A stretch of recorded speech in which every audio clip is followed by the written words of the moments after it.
अस्सलामु अलैकुम वरहमतुल्लाहि वबरकातुहू। डियर स्टूडेंट्स, इंटेलिजेंस क्लासेस में आपका स्वागत है, आपका इस्तकबाल है। आज हम इंडो इस्लामिक टॉपिक पर कुछ बातें करने वाले हैं। ये दरअसल जो 11th का एंट्रेंस होता है उसकी तैयारी का एक टॉपिक है, जिसमें हमारा जो टॉपिक आज का होगा वो इंडो इस्लामिक होगा। इसमें हम ख़ास तौर से ये जानेंगे कि इस्लाम की क्या तालीमात हैं। इस सिलसिले को हमने 7 पॉइंट में या 7 चैप्टर में बांटा है।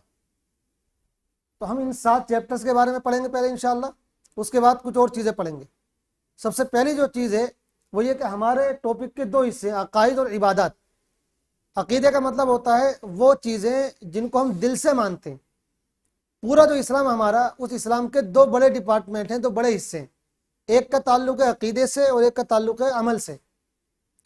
जिन चीज़ों को हम दिल से मानते हैं और जिनसे दिल पर ईमान रखना ज़रूरी होता है उनको अकीदा या ईमान कहा जाता है। और ये उनमें जो सबसे अहम चीज़ें हैं वो 7 चीज़ें हैं। ये 7 चीज़ें वो हैं जिनको माने बगैर कोई भी शख्स मुसलमान नहीं हो सकता। और अगर कोई भी इनमें से एक चीज़ का भी इनकार कर दे तो वो इस्लाम से निकल जाता है। किसी को भी मुसलमान होने के लिए इन 7 चीज़ों पर ईमान रखना ज़रूरी होता है। दूसरा हिस्सा है अमल का, उसके बारे में हम बाद में बात करेंगे। अमल में जो सबसे मेन चीज़ है वो होती है इबादत, जो हमारे टॉपिक का दूसरा पार्ट होगा। तो आइए हम पहले स्टार्ट करते हैं अपने इन 7 चैप्टर्स को। इनमें पहला चैप्टर है फेथ इन गॉड, यानी खुदा के बारे में ईमान, खुदा के ऊपर अकीदा रखना। इसका मतलब क्या है? इसका मतलब यह है कि खुदा के बारे में, अल्लाह के बारे में वो सही अकीदा रखा जाए जो हज़रत मोहम्मद मुस्तफ़ा सल्लल्लाहु अलैहि वसल्लम ने हमको बताया है। इस सिलसिले में ज़रा थोड़ी डिटेल है, उसको हम समझ लेते हैं। अल्लाह के बारे में अकीदा रखने में कई पॉइंट्स हैं जो हमें अच्छी तरह मालूम होने चाहिए। उनमें सबसे पहला पॉइंट तो ये है, आपने सुना होगा बहुत से लोग ये कहते हैं कि ये दुनिया जो है ये खुद से बनी है, इस दुनिया का बनाने वाला कोई नहीं है। एक बिग बैंग जो थ्योरी है वो आपने पढ़ी होगी और उसके बारे में सुना होगा कि एक धमाका हुआ, उस धमाके से ये दुनिया वजूद में आई। साइंस की बुनियादी इसी थ्योरी पर है। हालांकि अगर आप थोड़ा सा भी गौर करें तो ये थ्योरी आपको गलत नज़र आएगी और ख़ुद बहुत से साइंटिस्ट ने इस थ्योरी को रिजेक्ट किया है। अगर हम मान लें कभी एक धमाका हुआ, उस धमाके की वजह से ये दुनिया बन गई और दुनिया वजूद में आ गई, तो सवाल पैदा होता है कि धमाका किस चीज़ में हुआ था। धमाके के लिए भी तो कोई ना कोई चीज़ होनी चाहिए, कोई एटम होगा या कोई चीज़ होगी जिसके अंदर धमाका हुआ होगा। तो इसका मतलब ये है कि जिस चीज़ में धमाका हुआ था वो चीज़ पहले से मौजूद थी। तो इससे प्रूफ हो गया कि दुनिया जो है वो तो इस बिग बैंग से पहले से मौजूद रही है, उसके बाद नहीं हुई है। तो बहुत से लोग लेकिन फिर भी यही कहते हैं कि ये दुनिया जो है खुद से बनी है, एक धमाके के नतीजे में बनी, इसको किसी ने बनाया नहीं है। इस्लाम ये कहता है कि नहीं, इस दुनिया को कोई ना कोई बनाने वाला है, ये दुनिया खुद से नहीं बनी है। और अगर आप इसमें थोड़ा सा गौर करें तो हमारी अकल भी यही समझाती है। हमारी अकल इस बात को मानने के लिए तैयार नहीं हो सकती कि ये दुनिया खुद से बन गई है। फॉर एग्जाम्पल, अगर हम आपसे ये कहें कि ये जो मोबाइल हमारी जेब में रखा हुआ है, जो आपके हाथों में होगा, ये मोबाइल खुद से बना हुआ है। इस मोबाइल को किसी इंजीनियर ने नहीं बनाया है, किसी कंपनी ने नहीं बनाया है, बल्कि ये मोबाइल खुद से बना हुआ है। तो आप क्या इस बात को एक्सेप्ट करेंगे? अगर आपसे हम ये कहें कि कल की बात है कि हम जा रहे थे, एक जगह हमने एक पेड़ खड़ा हुआ था, वो पेड़ खुद से कटने के बाद वो ज़मीन पर गिरा, उसके बाद उसके तख्ते हुए और वो तख्ते आपस में मिल गए और मिलने के बाद एक टेबल तैयार हो गई। क्या इस बात को कोई भी समझदार इंसान, कोई भी अक्लमंद इंसान तस्लीम कर सकता है कि लकड़ी की एक टेबल खुद से बन सकती है? एक पेन जिससे आप और हम लिखते हैं, क्या अगर कोई ये कहे कि ये पेन खुद से बना है, इसको किसी ने नहीं बनाया है, तो क्या आप इस बात को मान सकते हैं? जाहिर बात नहीं मान सकते।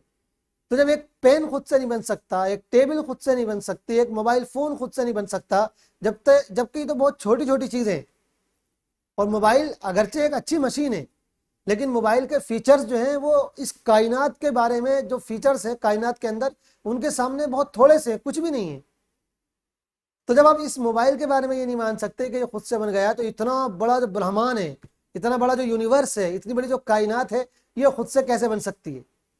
आप अगर इसके बारे में गौर करें कि कितनी बड़ी यूनिवर्स है, कितनी बड़ी ये कायनात है, तो आपका दिमाग हैरान रह जाएगा, हमारा दिमाग हैरान रह जाएगा और आपने तो साइंस में पढ़ा होगा कि जिस जमीन पर हम रहते हैं ये हमारी गैलेक्सी का एक छोटा सा जर्रा है।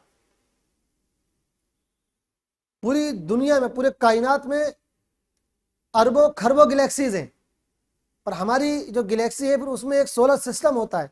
उस सोलर सिस्टम में हजारों प्लैनेट्स होते हैं। तो एक गैलेक्सी इतनी बड़ी होती है कि एक कोने से लेकर दूसरे कोने तक अगर सफर किया जाए तो करोड़ों साल लग जाते हैं। ऐसे हमने यूनिवर्स के बारे में ये भी पढ़ा हुआ है। आप जानते हैं कि दुनिया में सबसे तेज अगर कोई चीज चलती है तो वो लाइट चलती है। लाइट के बारे में साइंटिस्ट बताते हैं कि लाइट एक सेकंड में लगभग 3 लाख किलोमीटर का सफर तय करती है। तो हमने पढ़ा है कि कुछ सितारे इस कायनात में ऐसे भी हैं, कुछ स्टार्स ऐसे भी हैं जिनकी लाइट जब से वो बने अब तक नीचे को आ रही है, लेकिन अभी तक वो हमारी जमीन तक नहीं पहुंच पाई है। अब लगाइए कितने अरबों साल हो गए बने हुए, लेकिन उसके बावजूद वो इस दुनिया में जमीन पर अभी तक नहीं पहुंच पाई। तो कितना बड़ा ये ब्रह्मांड होगा, कितनी बड़ी ये यूनिवर्स होगी। खुद हमारी गैलेक्सी में हमारी जमीन जैसे 6 अरब प्लैनेट्स हैं, और इस पूरी दुनिया में अरबों खरबों गैलेक्सीज हैं। तो ये तो एक छोटी सी मिसाल आपको देने के लिए, आपको समझाने के लिए मिसाल दी है कि आप गौर करें कि जब छोटा सा पेन खुद से नहीं बन सकता, छोटी सी टेबल खुद से नहीं बन सकती, तो ये इतना बड़ा यूनिवर्स खुद से कैसे बन सकता। तो बहुत से लोग जो इनकार करते हैं खुदा का और वो कहते हैं कि इस दुनिया को बनाने वाला कोई नहीं है, उनकी ये सोच गलत है। और ये जो थ्योरी है या ये जो सोच है ये सिर्फ कुछ ज़माने पहले साइंटिस्ट ने पैदा की है, वरना इससे पहले दुनिया में हमेशा लोगों ने खुदा को माना है। हर मज़हब में खुदा का तसव्वुर मौजूद रहा है, हर मज़हब में लोग एक बड़े खुदा को, एक बड़ी ताकत को मानते रहे। तो इन साइंटिस्ट ने कुछ ज़माने पहले ये सोचा छोड़ा कि भाई इस दुनिया में कोई खुदा नहीं है, ये दुनिया खुद से बन गई है। और जाहिर सी बात है आपने समझ लिया होगा जो हमने पॉइंट बताया कि दुनिया खुद से नहीं बन सकती है। तो पहला पॉइंट तो ये है अल्लाह के बारे में ईमान रखने के सिलसिले में कि आप ये माने कि इस कायनात को बनाने वाला कोई ना कोई है। फिर दूसरा पॉइंट ये है कि इस कायनात को बनाने वाला एक अल्लाह है, अकेला है, कोई उसका पार्टनर नहीं है, कोई उसका हेल्पर नहीं है, कोई उसके बराबर का नहीं है, कोई उसका साथ देने वाला नहीं है। अल्लाह ने अकेले ने ये पूरा ब्रह्मांड बनाया, अकेले अल्लाह ने पूरी कायनात बनाई है। अब यहाँ हो सकता है बहुत से लोगों के जहन में ये सवाल है कि भाई अल्लाह इतनी बड़ी कायनात को, इतने बड़े यूनिवर्स को अकेला कैसे बना सकता है। तो इसका मतलब ये कि अल्लाह को आपने समझे ही। अल्लाह तो वो है जो ऑलमाइटी है, जो बहुत यानी सबसे ज़्यादा पावर रखता है, सबसे ज़्यादा ताकत रखता है, जो हर चीज़ की ताकत रखता है। तो जब हर चीज़ की ताकत रखता है तो वो इस कायनात को, इस यूनिवर्स को भी बना सकता है। अब बाज़ लोग हो सकता है ये सोचे कि भाई अल्लाह एक नहीं है, कई सारे अल्लाह हैं, या इस कायनात को कई लोगों ने, कई खुदाओं ने मिलकर बनाया है। तो उनकी बात भी हमारी अकल एक्सेप्ट नहीं कर सकती है। इसलिए कि अगर हम ये माने कि 2 खुदाओं ने मिलकर बनाया, अगर हम ये माने कि इस कायनात को 2 खुदाओं ने मिलकर बनाया है, तो फिर सवाल पैदा होगा कि भाई वो दोनों खुदा बराबर के थे या एक खुदा बड़ा था और एक खुदा छोटा था। अगर आप ये कहें कि एक खुदा छोटा था, एक खुदा बड़ा था, तो फिर सवाल पैदा होगा भाई जो छोटा था वो खुदा कैसे हो सकता है। खुदा तो छोटा नहीं हो सकता, खुदा तो वो होता है जो सबसे बड़ा हो। और अगर आप ये कहें कि दोनों बराबर थे, तो फिर सवाल पैदा होगा कि अगर दोनों बराबर है तो इसका मतलब ये है कि दोनों की जो अथॉरिटी है वो एक है या अलग अलग है, दोनों का जो इख्तियार है, दोनों के पास जो पावर है। अगर आप कहें कि दोनों के पास बराबर पावर है तो फिर ये सवाल पैदा होगा भाई उनमें फैसला कौन करता है, डिसीजन कौन लेता है। इसलिए कि हम देखते हैं कि हम दुनिया के छोटे से छोटे इदारे में, छोटे से छोटे इंस्टीट्यूशन में हम ये देखते हैं कि 2 लोग फैसला नहीं लेते। डिसीजन लेने का हक और उसकी अथॉरिटी एक ही के पास होती है। एक स्कूल के 2 प्रिंसिपल नहीं होते हैं, एक घर के 2 मेन जिम्मेदार नहीं हो सकते कि दोनों की बराबर चलती हो। घर में एक ही की चलेगी, या तो शोहर की चलेगी या बीवी की चलेगी। आखिरी जब फैसला होगा वो एक ही कोई करता होगा। जिस घर में दोनों की चलती होगी तो उस घर में झगड़े होते होंगे, आप देखते होंगे। एक मुल्क के 2 प्राइम मिनिस्टर नहीं हो सकते, तो फिर एक कायनात के, एक यूनिवर्स के 2 खुदा कैसे हो सकते हैं। अगर 2 खुदा होंगे तो उनमें ज़रूर लड़ाई होगी। एक खुदा कहेगा मैं आज बारिश बरसाऊंगा, एक खुदा कहेगा मैं बारिश नहीं बरसाऊंगा। और अगर आप ये माने कि उन दोनों खुदाओं ने अपनी खुदाई को बांट लिया है, एक ने कहा कि भाई आधी खुदाई मेरे पास है, दूसरे ने कहा कि आधी खुदाई मेरे पास है, तो फिर आप खुद बताइए, खुद सोचिए कि जो खुदा आधा खुदा हो वो खुदा कैसे हो सकता है। ये तो ऐब की बात है ना, कोई आधा हो, कंप्लीट होना चाहिए। आधा होना ही तो इंसान हो सकता है आधा, या कोई और चीज़ आधी हो सकती है। जो अल्लाह है, जो खुदा है, वो आधा कैसे हो सकता है? वो तो सारे ऐबों से पाक है। तो इसलिए हमारी अकल यही कहती है, और आप गौर करेंगे तो यही बात समझ में आएगी कि एक ही हस्ती ने इस कायनात को पैदा किया है, और वो अल्लाह है जिसने इसको पैदा किया है। तो दूसरा पॉइंट हमारी आज की गुफ्तगू का ये है कि इस कायनात को बनाने वाला एक अकेला अल्लाह है। तीसरा पॉइंट अल्लाह पर ईमान के सिलसिले में यह है कि जिस अल्लाह ने इस कायनात को बनाया है वही अल्लाह इसका सिस्टम भी चला रहा है। बहुत से लोग ये कहते हैं कि अल्लाह ने कायनात को तो बना दिया, लेकिन उसके बाद वो थक गया, आराम कर रहा है। अब कायनात में क्या हो रहा है इससे उसको कोई मतलब नहीं है। कायनात खुद से जो है मूव कर रही है, खुद से जो है एक्टिविटी दे रही है। लेकिन ये सोच भी सही नहीं हो सकती, ये भी गलत है। इसलिए कि अगर हम ये माने कि ये कायनात खुद से चल रही है, तो फिर सवाल पैदा होगा कि इतना सिस्टमेटिकली ये कायनात खुद से कैसे चल सकती है। आप जानते हैं कि जो जैसे बच्चे की कार होती हैं, तो बच्चा उसमें चाबी भरता है, चाबी भरने के बाद वो कार ऑटोमेटिक खुद से चलती है। लेकिन क्या वो हमेशा चलती रहती है? कुछ मिनट के बाद, कुछ देर के बाद वो कार क्या होती है, रुक जाती है। अगर चार्जिंग कार भी होती तो उसकी बैटरी डिस्चार्ज हो जाती है। तो जो चीज़ें ऑटोमेटिकली काम करती हैं, एक न एक दिन आता है जब वो काम करना बंद कर देती हैं। लेकिन ये कायनात कब से बनी है, और वो खरबों साल इसको बने हुए हो गए, लेकिन आज तक कभी जो है कायनात ने जो है चलना बंद नहीं किया। कभी आपसे सूरज ने नहीं कहा कि आज हम नहीं निकलेंगे, आज हम थक गए। इसका मतलब ये कोई ना कोई है जो इसको कंट्रोल कर रहा है। और इसकी एक दलील ये भी है कि इतना जो खूबसूरत पूरा सिस्टम है कायनात का, ये खुद बता रहा है कि इसको मैनेज करने वाला कोई ना कोई है। आप जानते हैं, जैसा कि हमने शुरू में बताया, कि इस पूरे ब्रह्मांड में अरबों खरबों गैलेक्सीज है, और उनमें अरबों खरबों प्लैनेट्स हैं, और ये सब चीज़ें, इनमें बहुत सी चीज़ें आपस में मूव कर रही हैं। अगर कोई इनको कंट्रोल करने वाला ना हो तो ये आपस में टकरा जाएंगी, और टकराने के बाद जो है पूरा जो ये दुनिया का सिस्टम है सब तहस नहस हो जाएगा। जमीन, सूरज चांद से आगे नहीं बढ़ सकता, और चांद सूरज से आगे नहीं बढ़ सकता। जो चीज जिस जगह मूव कर रही है वो अपनी जगह मूव करती रहेगी, और जिसकी जो टाइमिंग है वो उसी टाइम में अपना काम करती रहेगी। सूरज को आप देख लीजिए, जिस डेट में वो आज निकला है और आज डूबा है, आप पूरी हिस्ट्री उठा के देख लें, हमेशा इस तारीख में, इस डेट में वो उसी टाइम डूबा होगा और उसी टाइम निकला होगा। ऐसा कभी नहीं हुआ कि सूरज ने ये कहा होगा आज हम लेट निकलेंगे या आज हम लेट से डूबेंगे। ना कभी ऐसा हुआ, ना कभी ऐसा आगा होगा। इसका मतलब ये है कि कोई है जो उसको कंट्रोल किए हुए। तो इसी को इस्लाम कहता है कि इस दुनिया के सिस्टम को अल्लाह पाक कंट्रोल किए हुए, और इस दुनिया में कोई भी चीज़ अल्लाह पाक के हुक्म के बगैर हरकत नहीं कर सकती, हिल नहीं सकती है। उसको मालूम है क्या हो रहा है, कैसे हो रहा है। तो पूरी दुनिया का सिस्टम वही चला रहा है। तो ये 3 पॉइंट हो गए। पहला पॉइंट तो ये कि ये दुनिया खुद से नहीं बनी है, इसको अल्लाह ने बनाया है। दूसरा पॉइंट ये कि इसको अल्लाह ने अकेले बनाया है, कि कोई उसका साथी या उसका हेल्पर नहीं है। तीसरा पॉइंट ये, जिस अल्लाह ने इसको बनाया है वही इसके सिस्टम को चला भी रहा है। और चौथा पॉइंट जो बहुत ही अहम पॉइंट है अल्लाह पर ईमान के सिलसिले में, वो ये है, इस्लाम ये कहता है, इस्लाम ये तालीम देता है कि जो अल्लाह ये तीनों काम कर रहा है उसी अल्लाह की इबादत होनी चाहिए। इबादत सिर्फ एक अल्लाह की, पूजा सिर्फ एक अल्लाह की, वर्शिप सिर्फ एक अल्लाह की होनी चाहिए। कई खुदाओं की या बहुत सी चीज़ों की इबादत नहीं हो सकती है। इबादत किसको कहते हैं, पहले इसको हम समझ लेते हैं, इसकी डेफिनेशन समझ लेते हैं। इबादत कहते हैं कि किसी हस्ती को बड़ा मानकर, उसकी मोहब्बत में या उससे डर कर, उसके साथ बहुत ज़्यादा रेस्पेक्ट वाले काम करना, ऐसे रेस्पेक्ट वाले काम करना जो दूसरों के साथ ना किए जाए, इसको इबादत कहा जाता है।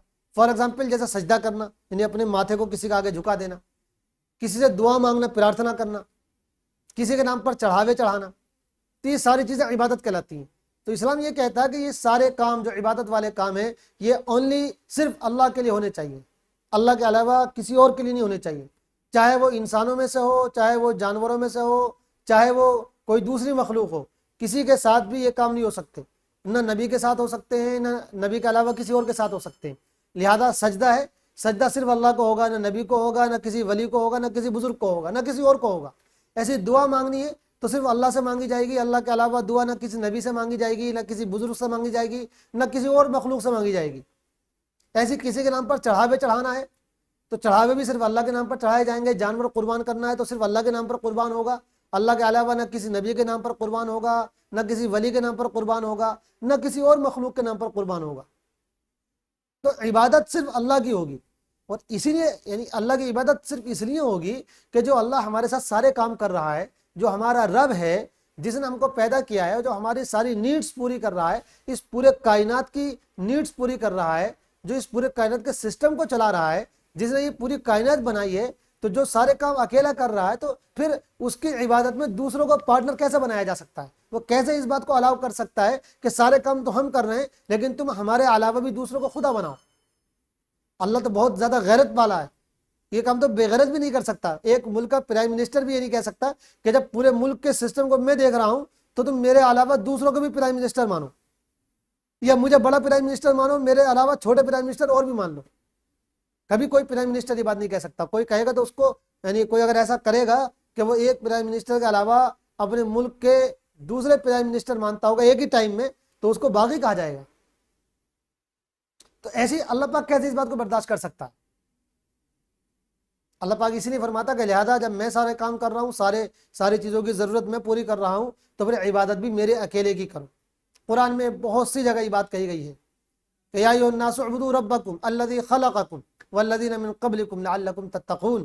के सारी दुनिया के इंसानों, कुरान सारी दुनिया के इंसानों से बात करता है, सिर्फ मुसलमानों से बात नहीं करता है, क्योंकि कुरान तो सारी दुनिया का है, सारे इंसानों का है।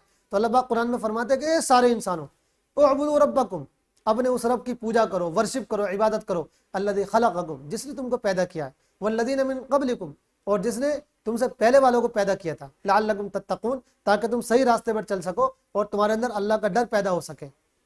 और फिर और लंबी आयतें आगे जाकर हैं, फिर अल्लाह पाक ने उसमें अपनी खुसूसियात, अपनी खूबियाँ गिनाई हैं कि देखो बारिश हम बरसाते हैं, ज़मीन को हमने बिछाया हुआ है, आसमान हमने बनाया हुआ है, तुमको हमने बनाया है और इतना खूबसूरत तुमको बनाया है। तो जब हमने सब कुछ तुम्हारे साथ ये किया है तो फिर इबादत भी हमारी करो। कायनात में हम देखते हैं कि अल्लाह पाक सब चीज़ों की ज़रूरतें पूरी कर रहा है। जैसे सूरज है, सूरज अरबों खरबों साल से निकल रहा है और उसको हज़ारों टन गैस की रोज़ ज़रूरत होती है। उसको ये गैस कौन प्रोवाइड करा रहा है? अल्लाह पाक कहते हैं कि ये सब गैस हम प्रोवाइड करा रहे हैं। समुद्र के अंदर लाखों करोड़ों खरबों मछलियाँ हैं, उन मछलियों को उनका रिस्क, उनकी रोजी रोटी कौन पहुँचा रहा है? अल्लाह पाक कहते हैं कि हम पहुँचा रहे हैं। और जो कितनी मखलूक़ात है जिसको हम जानते भी नहीं है, जहाँ तक अभी हमारी साइंस पहुँची भी नहीं है, उन सब मखलूक़ात को अल्लाह पाक रोज़ी पहुँचा रहे हैं। तो अल्लाह पाक कहते हैं कि सारी दुनिया का जब सिस्टम हम चला रहे हैं तो इबादत भी हमारी होनी चाहिए। तो एक अल्लाह को मानना और एक अल्लाह की इबादत करना, इसको हमारे इस्लाम की टर्मिनोलॉजी में तौहीद कहा जाता है। तौहीद का मतलब होता है कि सिर्फ एक अल्लाह के ऊपर ईमान रखना और सिर्फ एक अल्लाह की इबादत करना। और इसको और हम थोड़ा डिटेल में जाएं तो समझ लें कि इस्लाम ये कहता है कि दुनिया में सिर्फ एक ही अल्लाह है, एक ही का हुक्म चलता है, एक ही की मर्जी चलती है, और दुनिया में जो कुछ होता है वो एक ही अल्लाह के हुक्म से होता है। वही सारी दुनिया को रोज़ी देता है, वही सारी दुनिया को पानी पहुँचाता है, वही सारी दुनिया को उनकी ज़रूरतों का सामान देता है, यानी उसी के पास से सब कुछ आता है। पानी वैसे तो हम नल से निकाल के पीते हैं, लेकिन अगर आप गौर करें तो पानी का सिस्टम कितना खूबसूरत है, किसने बनाया हुआ है? कौन पानी पहुंचा रहा पाइप नल तक हमारे पास? कौन हमारी टोटी में पानी पहुंचा रहा है? आप गौर करें तो कितना खूबसूरत सिस्टम पानी का अल्लाह पाक ने बनाया हुआ है। तो जैसे पानी का सिस्टम अल्लाह पाक ने बनाया हुआ खूबसूरत सा, इसी तरह का सिस्टम अल्लाह पाक ने हर जगह बखेर रखा है, हर जगह बना रखा है। अल्लाह पाक फरमाते देखो, अगर दुनिया ये खुद से चल रही होती तो ये बताओ, तुम एक ही बाग के एक ही पेड़ के फल खाते हो, लेकिन हर फल का टेस्ट अलग होता है, जबकि उन सारे पेड़ों को एक ही पानी दिया गया होता है, जबकि उन पेड़ों पर एक ही तरह की धूप पड़ी होती है, एक ही जगह वो पेड़ लगे हुए हैं, लेकिन आप फल तोड़ के खाइए तो इस फल का टेस्ट अलग है और उस फल का टेस्ट अलग है। एक कड़वा है, एक मीठा है, एक कम मीठा है, एक ज्यादा मीठा है। अल्लाह पाक कुरान में पूछते बताओ किसने बनाया, ये कौन कर रहा है, कौन उनके टेस्ट को बदल रहा है? अल्लाह पाक फरमाते हम कर रहे हैं सब कुछ, लिहाजा जब सब कुछ हम करें तो हमारी इबादत करो। तो तौहीद का मतलब होता है कि सिर्फ एक अल्लाह की इबादत करना और एक ही अल्लाह को मानना। ना ऐसा भी नहीं है जैसे बहुत से लोग समझते हैं कि एक तो बड़ा अल्लाह है और कुछ छोटे छोटे अल्लाह है। नहीं, कोई छोटा अल्लाह नहीं है, कोई छोटा खुदा नहीं है। खुदाई में कोई पार्टनरी हो ही नहीं सकती है। लिहाजा जो लोग एक खुदा को मानते हैं और कुछ छोटे छोटे खुदाओं को भी मानते हैं या बड़े बड़े कई खुदा मानते हैं, उनको इस्लाम कहता है कि वो बहुत बड़ा पाप करते हैं, और इस पाप को इस्लाम शिर्क का नाम देता है। शिर्क को इस्लाम सबसे बड़ा पाप कहता है, सबसे बड़ा पाप, सबसे बड़ा गुनाह। और कुरान में अल्लाह पाक ने फरमाया है कि जो इंसान इस दुनिया से इस तरह चला जाए कि वो अल्लाह के साथ शिर्क करता हो, ये सबसे बड़ा वाला पाप करता हो, तो अल्लाह ताला क़यामत के दिन उसको क्षमा नहीं करेंगे, उसको माफ़ नहीं करेंगे, उस पर रहम नहीं करेंगे। इसलिए कि ये बगावत है। देखिए, हर मुल्क में कुछ क्राइम ऐसे होते हैं जो माफ़ हो जाते हैं, या कुछ क्राइम ऐसे होते हैं जिनको हल्की फुल्की सज़ा दी जाती है या लंबी सज़ा दी जाती है, लेकिन उनको फिर माफ़ कर दिया जाता है। महीने की सज़ा दी, जेल में डाल दिया, निकाल दिया। 1 साल की सज़ा दी, जेल में डाला, निकाल दिया। लेकिन मुल्क से बगावत एक ऐसा क्राइम है, एक ऐसा जुर्म है, ऐसा पाप है जिसको कोई भी मुल्क जो है माफ़ नहीं कर सकता। अगर कोई हमारे मुल्क में ये कहने लगे कि हम अपने मुल्क के कॉन्स्टिट्यूशन को नहीं मानते हैं, तो मुल्क उसको बगावत का मुजरिम मानेगा और उसको कोई माफ़ नहीं कर सकता। मुल्क कभी ऐसे शख्स को माफ़ नहीं कर सकता जो मुल्क का आइन ना मानता हो, जो मुल्क का दस्तूर ना मानता हो। तो ऐसे अल्लाह पाक फरमाते हैं कि शिर्क जो है ये हमसे बगावत है। बगावत क्यों है? बगावत इसलिए है कि जब सब कुछ कर अल्लाह पाक रहा है, तो अब अल्लाह पाक के अलावा और को खुदा क्यों बना रहे हैं? जब वो कुछ कर नहीं रहे। अल्लाह पाक ने कुरान में कहा इसी वजह से कि ज़रा तुम ये गौर तो करो कि जिन चीज़ों को तुम माबूद मान रहे हो, जिन चीज़ों को तुम खुदा मान रहे हो, क्या उन चीज़ों ने भी कुछ मिलकर बनाया है? क्या इस दुनिया में से कोई चीज़ उन्होंने बनाई है? उन्होंने तो कुछ भी नहीं बनाया, बल्कि उनको तो खुद बनाया गया है। उनको किसी और ने पैदा किया है, अल्लाह ने पैदा किया है। वो कुछ मक्खी भी पैदा नहीं कर सकते। जो मक्खी भी पैदा नहीं कर सकता वो खुदा कैसे हो सकता है? तो ये अल्लाह पाक ने कई जगह फरमाया है। तो शिर्क का मतलब होता है अल्लाह पाक का पार्टनर बनाना, अल्लाह के अलावा किसी और को इबादत में शरीक करना, एक बड़े अल्लाह को मानकर कुछ छोटे छोटे खुदाओं को मानना, या कई बड़े बड़े अल्लाहों को मानना, या एक ही अल्लाह को मानना, लेकिन वो इबादत वाले काम जो सिर्फ अल्लाह के लिए होने चाहिए वो औरों के साथ भी करना, इसको शिर्क कहा जाता है। तो शॉर्ट में उसकी डेफिनेशन ये है कि अल्लाह के साथ इबादत में किसी और को शरीक करना या कई अल्लाह मानना, इसको इस्लाम ने सबसे बड़ा पाप कहा है। और अगर आप थोड़ा सा गौर करें तो हमारी अक्ल भी ये बात कहती है कि शिर्क जो है ये सबसे बड़ा पाप होना चाहिए। नहीं, शिर्क ऐसा गुनाह है जो बहुत बड़ा गुनाह है और इंसान को शिर्क नहीं करना चाहिए। उसको हम थोड़ा सा डिटेल में समझाने की कोशिश करते हैं कि शिर्क जो है ये अच्छा काम क्यों नहीं है, शिर्क बुरा काम क्यों है। देखिए, इस्लाम ये कहता है कि ये जो दुनिया बनी है, ये दुनिया हमने इंसान के लिए बनाई है। ये सूरज, ये चांद, ये सितारे, ये ज़मीन, ये आसमान, अल्लाह पाक फरमाते हैं कुरान में कि हमने सब इंसानों के लिए बनाया। ये सारी चीज़ें इंसानों की सेवा के लिए, इंसानों की सर्वेंट है। सूरज तुमको सेवा दे रहा है, हीट दे रहा है, लाइट दे रहा है, ज़मीन तुम्हारी सेवा कर रही है, ऐसी सारी मखलूक तुम्हारी सेवा कर रही है। तो जब तुम सबसे रेस्पेक्टफुल हो, तुम सबके आका और गोया के सबको इस्तेमाल करने वाले हो, तो फिर इन छोटी छोटी चीज़ों को तुम खुदा कैसे मान सकते हो? ये तो खुद तुम्हारी सेवा के लिए। कौन आदमी होगा जो अपने सर्वेंट को अपना मालिक मान ले, अपना खुदा मान ले? दूसरी चीज़ ये है कि जो लोग शिर्क करते हैं वो कुछ इस तरह के काम करते हैं जिनको हमारी अकल भी तस्लीम नहीं करती है। उसमें इंसान अपने आप को इंसल्ट करता है, वो बहुत छोटी छोटी चीज़ों से डरने लगता है, बहुत छोटी मोटी चीज़ों को खुदा मानने लगता है। इसलिए इस्लाम कहता है कि जो सबसे ज़्यादा पावरफुल है, जो ऑलमाइटी है, जो सबसे ज़्यादा नॉलेज रखता है, जो सबसे ज़्यादा इल्म रखता है, जो सबको रोज़ी पहुँचाता है, जो सारे काम करता है दुनिया में, जिसकी अकेले की चलती है, उसी एक अल्लाह की इबादत करो, उसके साथ किसी को शरीक ना करो। तो ये है कुछ डिटेल हमारे पहले पॉइंट की, अल्लाह पर ईमान और अल्लाह पर अकीदे के बारे में। हम अब आते हैं दूसरे पॉइंट की तरफ, फेथ इन एंजल्स, फरिश्तों पर अकीदा रखना, फरिश्तों पर ईमान रखना। ये हमारे आज के टॉपिक का दूसरा चैप्टर है। फरिश्ते कौन है? फरिश्ते एक मखलूक हैं जिनको अल्लाह ने नूर से यानी लाइट से पैदा किया है। इस दुनिया में हज़ारों तरह की मखलूक अल्लाह पाक ने बनाई है। इंसान हमको बनाया है, जानवरों को बनाया है, ठीक है, और पहाड़ बनाए हैं, ज़मीन बनाई है, और हज़ारों तरह की मखलूक बनाई है। उन्हीं में एक मखलूक है फरिश्ते। ये नूरी मखलूक कहलाते हैं, यानी इनको अल्लाह पाक ने लाइट से बनाया हुआ है। फरिश्ते बहुत ज़्यादा तादाद में, उनकी कोई गिनती नहीं है, अनकाउंटेबल है वो उनको गिन नहीं सकता। अरबों खरबों से भी ज़्यादा फरिश्ते होंगे। और कुरान और हदीस में हमको ये मिलता है कि अल्लाह पाक ने फरिश्तों को अलग अलग ड्यूटीज़ दे रखी है, अलग अलग काम दे रखे हैं। कुछ फरिश्ते वो हैं जो सिर्फ अल्लाह की इबादत करते हैं। बहुत से फरिश्ते वो हैं जो जब से पैदा हुए हैं आज तक सजदे में पड़े हुए हैं और अल्लाह के आगे सजदा किए हुए हैं। कुछ वो हैं जो अल्लाह के आगे हाथ बांध के इस तरह खड़े हुए हैं अदब के साथ, जैसे हम लोग नमाज में खड़े होते हैं। कुछ और फरिश्ते हैं जिनको और ड्यूटीज़ दे रखी हैं। कुछ फरिश्ते हुए हैं जो जमीन और आसमान का सिस्टम संभाले हुए हैं। अल्लाह पाक ने उनसे कह रखा है कि तुम्हारी ये ड्यूटी है कि तुम जमीन को देखोगे, तुम्हारी ये ड्यूटी है कि तुम आसमान को देखोगे। कुछ और फरिश्ते हैं जो अल्लाह के बंदों तक, अल्लाह की मखलूक तक रोजी रोटी पहुंचाते हैं। कुछ और फरिश्ते हैं जो इंसानों की हिफाजत के लिए लगाए गए ताकि इंसानों को जिन वगैरह परेशान ना करें। इस तरह फरिश्तों की बहुत सारी किस्में हैं, बहुत सारी उनके अंदर हम कह सकते हैं कि कैटेगरी हैं, अलग अलग तरह के फरिश्ते। उनमें सबसे जो ज़्यादा फेमस हैं, सबसे ज़्यादा मशहूर जो फरिश्ते हैं वो 4 हैं। हम उनके बारे में ज़रा जान लेते हैं थोड़ा सा। उनके नाम यहाँ लिखे हुए हैं, आप उनके नाम देख सकते हैं। हमने सिर्फ नाम लिख दिए हैं, बाकी आप अपने एतबार से जो हम अदब के अल्फाज लगाते हैं वो लगा लीजिएगा। जिब्राइल, हम इसको पढ़ लेते हैं, हज़रत जिब्राइल अलैहिस्सलाम। दूसरे हज़रत मीकाईल अलैहिस्सलाम, और तीसरे हैं हज़रत इसराफील अलैहिस्सलाम, और चौथे हैं हज़रत इज़राइल अलैहिस्सलाम। ये सबसे ज़्यादा मशहूर फरिश्ते हैं। अब हम आपको बताते हैं कि इनका काम क्या है। हज़रत जिब्राइल अलैहिस्सलाम जो है ये सारे फरिश्तों के सरदार हैं। इनका काम ये था कि ये अल्लाह के मैसेजेस जो है अल्लाह के नबियों तक, अल्लाह के मैसेंजर्स तक पहुंचाते थे। अल्लाह पाक अपने नबियों तक जब कोई मैसेज भेजते थे तो हज़रत जिब्राइल अलैहिस्सलाम के थ्रू भेजते थे, ये पहुंचाया करते थे। कुरान जो हमारी जो होली बुक है कुरान, ये हज़रत जिब्राइल ही लेकर आए थे अल्लाह पाक के पास से हमारे मोहम्मद रसूलुल्लाह सल्लल्लाहु अलैहि वसल्लम के पास। तो इनका काम तो ये था कि अल्लाह का मैसेज पहुंचाते थे।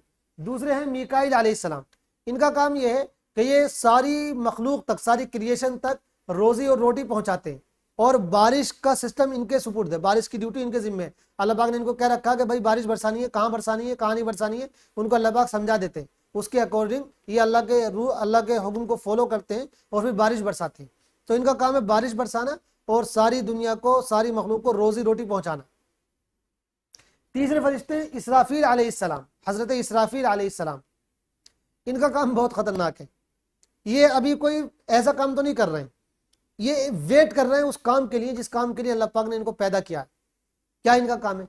इनका काम ये है कि अल्लाह पाक जिस दिन इस दुनिया को ख़त्म फरमाएंगे, जैसा कि हमारा अकीदा है कि एक दिन ये पूरी दुनिया ख़त्म हो जाएगी, तो जिस दिन अल्लाह पाक इस दुनिया को ख़त्म फरमाना चाहेंगे उस दिन इनसे कहेंगे, हज़रत इसराफील अलैहिस्सलाम से, कि भाई तुम फूंक मारो। इनके पास कोई एक चीज़ है, उसको हम लोग बोलते हैं सूर, स्वाद वाव रा SOOR, सूर। उसमें वो फूंक मारेंगे। वो किस तरह की चीज़ है हम नहीं कह सकते, लेकिन उसमें जब वो फूंक मारेंगे तो उससे बहुत ही तेज एक आवाज़ निकलेगी जो सारी दुनिया में फैल जाएगी, और उस आवाज़ को सुनकर सारी दुनिया की मखलूक मर जाएगी, तो पूरी दुनिया ख़त्म हो जाएगी। फिर अल्लाह पाक इसराफील को भी मौत दे देंगे। फिर कुछ टाइम के बाद अल्लाह पाक इसराफील को दोबारा जिंदा करेंगे और इनसे कहेंगे तुम दोबारा फूंक मारो। जब वो दोबारा फूंक मारेंगे तो सारी दुनिया के इंसान जिंदा हो जाएंगे। तो इनका काम क्या है? फूंक मारना, सूर में फूंक मारना। तो अब ये वेट कर रहे हैं कि कब अल्लाह पाक इनको हुक्म देते हैं और कब ये सूर में फूंक मारे। तो गोया कि अभी ये वेटिंग लिस्ट में है या ऑर्डर के लिए वेट करे हुए हैं, वेटिंग लाइन में है। चौथे फरिश्ते इज़राइल अलैहिस्सलाम। ये बहुत खतरनाक फरिश्ते हैं, बहुत ही खतरनाक है ये। इनसे तो सभी भागते, सभी बचते हैं। इनका काम ये है जान निकालना, रूह निकालना, मौत देना। अल्लाह पाक ने इनको ये ड्यूटी दे रखी है कि तुम लोगों की रूह निकाल कर लाओगे, लोगों की जान निकाल कर लाओगे। इनके साथ जो है बहुत सारे फरिश्ते भी हैं जो इनका साथ देते हैं, लेकिन उनके बॉस यही है। और ये हर एक के पास पहुंच जाते हैं। जब जिसका टाइम हो जाता है उसकी रूह निकाल लेते हैं। ये किसी को नहीं छोड़ते हैं, ना गरीब को छोड़ते हैं, ना अमीर को छोड़ते हैं, ना बादशाह को छोड़ते हैं, ना पैसे वालों को छोड़ते हैं, ना बीमार को छोड़ते हैं, ना हेल्दी को छोड़ते हैं। जब जिसका टाइम आ जाता है ये उसकी रूह निकाल लेते हैं। इनके बारे में एक बड़ा प्यारा लतीफ़ा भी है, चुटकुला। एक साहब थे, उन्होंने ये सुना कि हमारे हदीसों में ये आता है कि भाई जो शख्स बिला वजह में कुत्ता पालता है, कोई उसका खास मकसद नहीं होता है, बस ऐसी बिला वजह में कुत्ता पालता है, तो उसके घर और उसके पास जो फरिश्ते नहीं आते। तो उसने सोचा यार आइडिया तो अच्छा है, कुत्ता अपने पास हर टाइम रखो, तो ये इज़राइल जो है ये भी हमारे पास नहीं आएंगे। जब इज़राइल भी नहीं आएंगे तो हमारी रूह कौन निकालेगा? तो इसका मतलब ये है कि हम हमेशा जीते रहेंगे, हमें मौत ही नहीं आएगी। तो उसने जो है भाई कुत्ता पाल लिया। अब वो जहाँ भी जाता, बस में, ट्रेन में, जहाँ भी जाता कुत्ता अपने साथ लेकर जाता। कार में जा रहा तो कुत्ता अपने साथ लेकर जा रहा है। लोगों ने पूछा भाई क्या हुआ, कुत्ता हर जगह साथ क्यों लेकर जा रहे हो? तो कहने लगा भाई कुत्ता इसलिए साथ लेकर जा रहे हैं क्योंकि जब ये कुत्ता हमारे साथ रहेगा तो इज़राइल नहीं आएंगे रूह निकालने के लिए। तो उसको बताया कि भाई वो जो हदीस में कहा गया है ना कि फरिश्ते नहीं आते, तो वो रहमत के फरिश्ते मुराद हैं। ये तो हर जगह पहुंच जाते हैं, इनसे कोई नहीं बच सकता। ये तो हर जगह पहुंच जाते, कुत्ता पालो या कुछ भी पालो, ये नहीं छोड़ने वाले, तो इनका काम ये है। तो ये 4 सबसे ज्यादा मशहूर फरिश्ते। कुछ और फरिश्ते हैं जो अल्लाह पाक ने उनको और काम दे रखे, जैसे 2 फरिश्ते हैं जो एक हमारे राइट शोल्डर पे है और एक लेफ्ट शोल्डर पे है, जो हमारे अमाल, हमारे काम, हमारी एक्टिविटीज लिख रहे हैं। हमारे अकीदे के मुताबिक हम जो कुछ भी कर रहे हैं, दुनिया का जो इंसान भी जो कुछ कर रहा है, उसकी हर एक्टिविटी को नोट किया जा रहा है।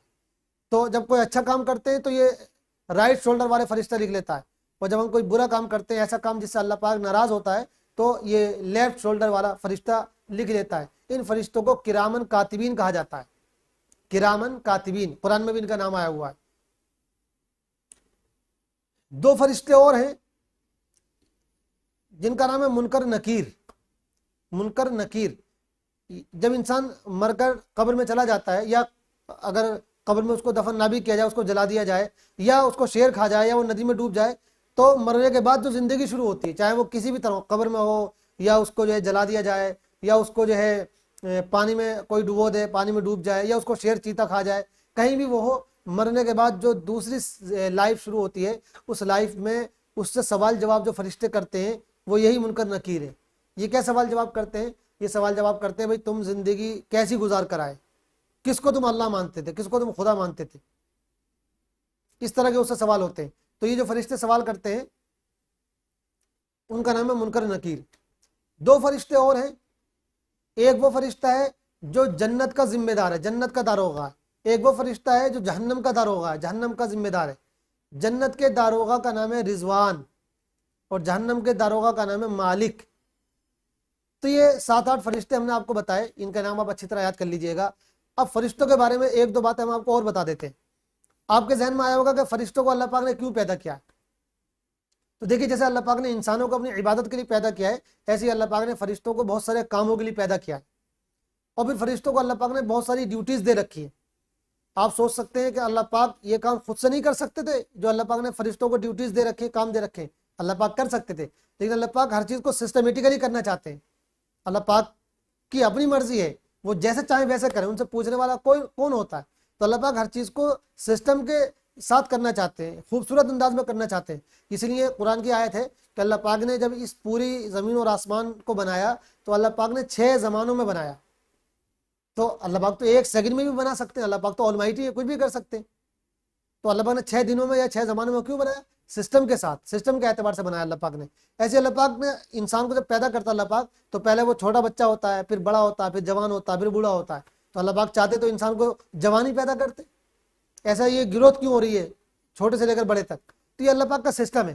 तो ऐसे अल्लाह पाक ने फरिश्तों को इसलिए पैदा किया हुआ है ताकि ये बहुत सारे काम करें और दुनिया का निज़ाम जो है वो सिस्टमेटिकली चलता रहे। एक बात तो ये हो गई। दूसरी बात ये हो गई, ये फरिश्ते जो भी काम करते हैं तो ये अपनी मर्जी से नहीं करते, ये अल्लाह के सामने बिल्कुल मजबूर हैं, अपनी मर्जी से कुछ भी नहीं कर सकते। कुरान की आयतों और हदीसों से मालूम होता है कि अल्लाह के सामने कप कपाते रहते हैं, डरते रहते हैं कि कहीं अल्लाह पाक इनसे नाराज ना हो जाए, इसलिए हमेशा अल्लाह पाक की इबादत करते रहते हैं। और जैसे ही वो कोई हुक्म देता फौरन उसके हुक्म को फॉलो करते हैं। तो ये बारिश नहीं बरसा सकते अपनी मर्जी से, ये किसी की जान अपनी मर्जी से नहीं निकाल सकते। अल्लाह पाक जैसे इनको ऑर्डर करते हैं ये उसको फॉलो करते हैं। तो इनकी अपनी कोई मर्जी नहीं है, ये तो सिर्फ बंदे हैं और मजबूर है अल्लाह पाक के सामने। जैसे सूरज है कि वो अल्लाह पाक के सामने मजबूर है, अल्लाह पाक ने उससे उसकी एक ड्यूटी लगा रखी है, इस टाइम निकलोगे इस टाइम डूबोगे, उसकी कोई मर्जी नहीं है, वो उसी टाइम निकलता है उसी टाइम डूबता है। और सारी कायनात में अल्लाह पाक ने यही सिस्टम बना रखा है। तो ऐसे फरिश्ते भी अल्लाह के सामने मजबूर है, उनकी अपनी कोई मर्जी नहीं है। दूसरी बात फरिश्तों के बारे में ये है, बहुत से लोग फरिश्तों की भी पूजा कर लेते हैं, फरिश्तों को भी खुदा मानते हैं। लेकिन हमने जैसा कि आपको बताया कि फरिश्ते सब काम अल्लाह की मर्जी से करते हैं और उनकी अपनी कोई मर्जी नहीं होती है, वो भी अल्लाह के बंदे हैं। तो जो बंदा हो, जो मखलूक हो, वो खुदा कैसे हो सकता है? लिहाजा जो लोग फरिश्तों की इबादत करते हैं अल्लाह पाक की नज़र में वो भी मुजरिम है और वो भी शिर्क करते हैं, जो सबसे बड़ा पाप है। तो ये चंद बातें थी फरिश्तों के बारे में। हमको उम्मीद है कि आपको ये बातें इंशाल्लाह पसंद आई होंगी। तीसरा हमारा टॉपिक है faith in the divine books, किताबों के बारे में, आसमानी किताबों के बारे में यकीन रखना, ईमान रखना। इसका मतलब ये है कि अल्लाह पाक ने इस दुनिया में जो इंसानों को भेजा है, हम इंसानों को इस दुनिया में भेजा है, और हमसे पहले जो भी इंसान इस दुनिया में रहे हैं तो अल्लाह पाक ने उनको एक मकसद के तहत और एक मिशन के तहत भेजा है। वो मिशन ये है, अल्लाह पाक फरमाते हैं कि वमा खलक़तुल जिन्ना वल इंसा इल्ला लियाबुदून, कि हमने जिनों को और इंसानों को इसलिए पैदा किया है ताकि वो मेरी इबादत करें। तो अल्लाह पाक ने इंसानों को अपनी इबादत के लिए भेजा है, अपनी पूजा के लिए, अपनी वर्शिप के लिए भेजा है। लेकिन इंसान इस दुनिया में आने के बाद दुनिया के झमेलों में कभी कभी इस तरह पड़ जाता है कि वो अल्लाह को भूल जाता है, अल्लाह की इबादत को भूल जाता है। तो अल्लाह पाक ने याद कराने के लिए, याद दिलाने के लिए हर ज़माने में अपने रसूलों पर अपनी किताबें नाजिल फरमाई हैं। रसूलों के बारे में हम बाद में बात करेंगे, हम पहले किताबों के बारे में बात कर लेते। तो अल्लाह पाक ने हर ज़माने में अपने नबियों पर, अपने रसूलों पर किताबें नाजिल फरमाई हैं। उन किताबों में अल्लाह का मैसेज होता था, अल्लाह की बातें होती थी, अल्लाह का पैगाम होता था, जिसमें अल्लाह पाक अपने बंदों को ये दिखाया करते थे, ये बताया करते थे कि ज़िंदगी गुजारने का सही तरीका क्या है। तो हर ज़माने में अल्लाह पाक ने अपने बंदों के लिए अपने पास से किताबें भेजी हैं, मैसेजेस भेजे।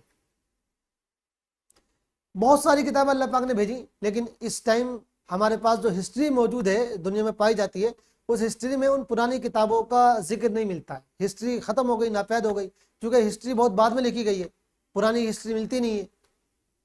लेकिन जो हिस्ट्री आज मौजूद है और जो ख़ासतौर से कुरान और हदीस में जिक्र की गई है, उनसे हमें ये पता चलता है कि 4 किताबें वो हैं जो सबसे ज़्यादा मशहूर है। इनके अलावा और भी किताबें अल्लाह पाक ने भेजी थी। बाज़ चीज़ों से पता ही चलता है, हिस्ट्री की बाज़ चीज़ों से, कि लगभग 100 किताबें भेजी गई, और बाज़ किताबों में आता है हिस्ट्री की कि 300 किताबें भेजी गई। तो उन 100 या 300 के नाम तो हमको नहीं मालूम है, लेकिन ये 4 किताबें हैं जिनके नाम हमने यहाँ लिख दिए हैं। ये 4 किताबें सबसे ज़्यादा मशहूर है। उनमें पहली किताब है तौरात। ये किताब हज़रत मूसा अलैहिस्सलाम को दी गई। दूसरी किताब है इंजील, ये हज़रत ईसा अलैहिस्सलाम को दी गई। और तीसरी किताब है ज़बूर, ये हज़रत दाऊद अलैहिस्सलाम को दी गई। और चौथी किताब है कुरान, जो हज़रत मोहम्मद मुस्तफ़ा सल्लल्लाहु अलैहि वसल्लम को, यानी लास्ट जो प्रॉफिट था, उनको दी गई। ये सबसे मशहूर 4 किताबें, इनको आप नाम याद कर लीजिएगा, और किसको दी गई ये भी आप याद कर लीजिएगा। अब इन किताबों के बारे में 1-2 बातें बहुत अच्छी तरह समझ लीजिएगा। एक बात ये समझ लीजिएगा कि हम ये तो ईमान रखते हैं कि ये सारी किताबें अल्लाह पाक ने भेजी थी, और ये सब अल्लाह की किताबें, जैसे कुरान अल्लाह की किताब है, वैसे तौरात, इंजील, ज़बूर ये भी अल्लाह की किताबें थी। लेकिन इन किताबों में, कुरान को छोड़कर जो 3 किताबें हैं, इन किताबों में लोगों ने गड़बड़ियाँ कर दी, अपनी तरफ से चेंजेस कर दिए, कुछ कम कर दिया, कुछ ज़्यादा कर दिया, मिलावट कर दी। क्योंकि अल्लाह पाक ने उनकी गारंटी नहीं ली थी कि अल्लाह पाक उनको महफूज भी रखेगा, और उसकी वजह ये थी कि अल्लाह पाक ने उनको जिस टाइमिंग पीरियड के लिए भेजा हुआ था, उस टाइम में वो किताब काम कर गई। उस टाइम में उसने लोगों की रहनुमाई कर दी, लोगों को गाइडेंस दे दी। उसके बाद जब उस किताब का टाइम पूरा हो गया तो लोगों ने उसमें चेंजेस कर दिए। अल्लाह पाक की तरफ से कोई ज़बरदस्ती तो थी नहीं कि अल्लाह पाक हाथ पकड़ के मना करते। तो इन किताबों में जो पुरानी किताबें हैं, इनमें सब में चेंजेस कर दिए गए, लिहाजा अब ये भरोसे के लायक नहीं रह गई हैं। और ये बात हम नहीं कह रहे, ये बात यानी हिस्टोरियन भी कहते हैं, और वो लोग भी कहते हैं जो इन किताबों को फॉलो करते हैं, जो इन किताबों को मानते हैं। और ये बात इसलिए भी जो है सही है क्योंकि हिस्ट्री में बहुत मरतबा ऐसा हुआ है जब ये 3 किताबें दुनिया के नक्शे से ख़त्म हो गई, नापैद हो गई।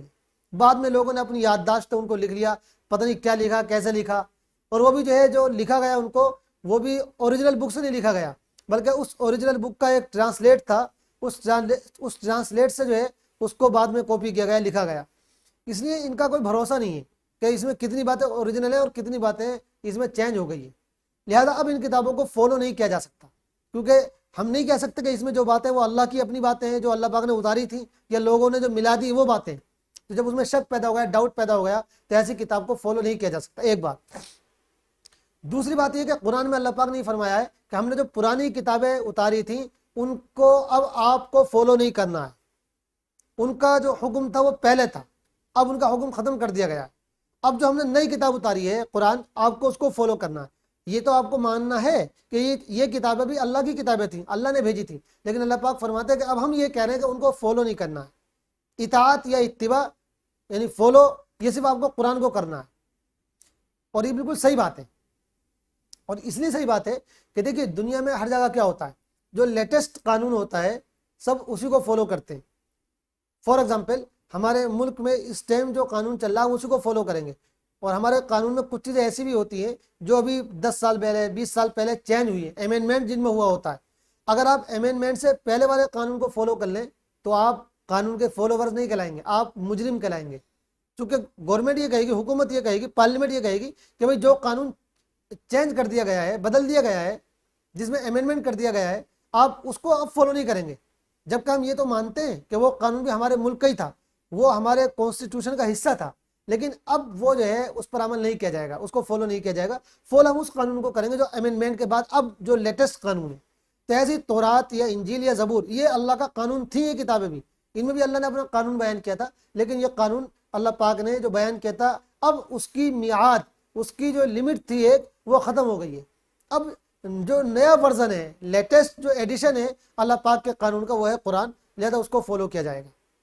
और कुरान ही एक ऐसी अकेली किताब है दुनिया में जो बिल्कुल सही शक्ल में, बिल्कुल ओरिजिनल शक्ल में आज भी मौजूद है। यानी जिस तरह अल्लाह पाक ने हुज़ूर पाक अलैहिस्सलाम पर उतारी थी वो किताब कुरान, आज भी वो बिल्कुल ऐसे ही मौजूद है, एक हर्फ की, एक नुक्ते की भी उसमें कमी नहीं है। और ये बात हम नहीं कह रहे, बल्कि हिस्ट्रिकली जो है, हिस्ट्री में ये बात प्रूव कर दी गई है, इस बात को हिस्ट्री प्रूव करती है, हिस्टोरियन इस बात को मानते हैं, और सिर्फ मुसलमान नहीं, नॉन मुस्लिम हिस्टोरियन भी इसको मानते हैं। इसलिए कि जब मोहम्मद रसूलुल्लाह पर ये किताब उतरी है तो उस टाइम आपने अपने सैकड़ों सहाबा को ज़बान याद करवा दी और फिर उसको लिखवाया भी। फिर उनके सहाबा जो थे उन्होंने अपने स्टूडेंट्स में से हज़ारों को ये ज़बान याद करवाई और हज़ारों को लिखवाई। और उस टाइम से लेकर आज तक ये किताब जो है हर ज़माने में लिखी हुई शक्ल में मौजूद रही है, और हर ज़माने में लाखों लोग इसको अपने दिल में याद किए हुए मौजूद रहे। आज भी आप जो है 8-8, 10-10 साल के बच्चों को देखेंगे मुसलमानों में कि उनको पूरा कुरान याद होता है, और अल्हम्दुलिल्लाह मुझे भी याद है। और इस तरह के लाखों बच्चे हैं, पूरे लाखों लोग हैं पूरी दुनिया में जिनको कुरान याद होता है। तो इसमें चेंजिंग हो ही नहीं सकती है, मुमकिन ही नहीं है, इम्पॉसिबल कोई इसमें चेंज कर दे। बहुत से लोगों ने कुरान को छापा, जैसे अमेरिका में बाज़ लोगों ने इस्लाम के साथ बदतमीजी करने के लिए, इस्लाम को नुकसान पहुँचाने के लिए एक डुप्लीकेट कुरान छापा, उसमें कुछ चेंजेस कर दिए, लेकिन मुसलमानों ने फ़ौरन पकड़ लिया कि देखो ये तुम्हारा गलत कुरान है, ये कुरान नहीं है, कुरान तो पूरा ओरिजिनल शक्ल में महफूज है। तो उनकी जो साजिश थी वो नाकाम हो गई, सब लोगों ने जान लिया। तो ये चंद बातें थी आपको हमने बताई अल्लाह की किताबों के बारे में, आसमानी किताबों के बारे में।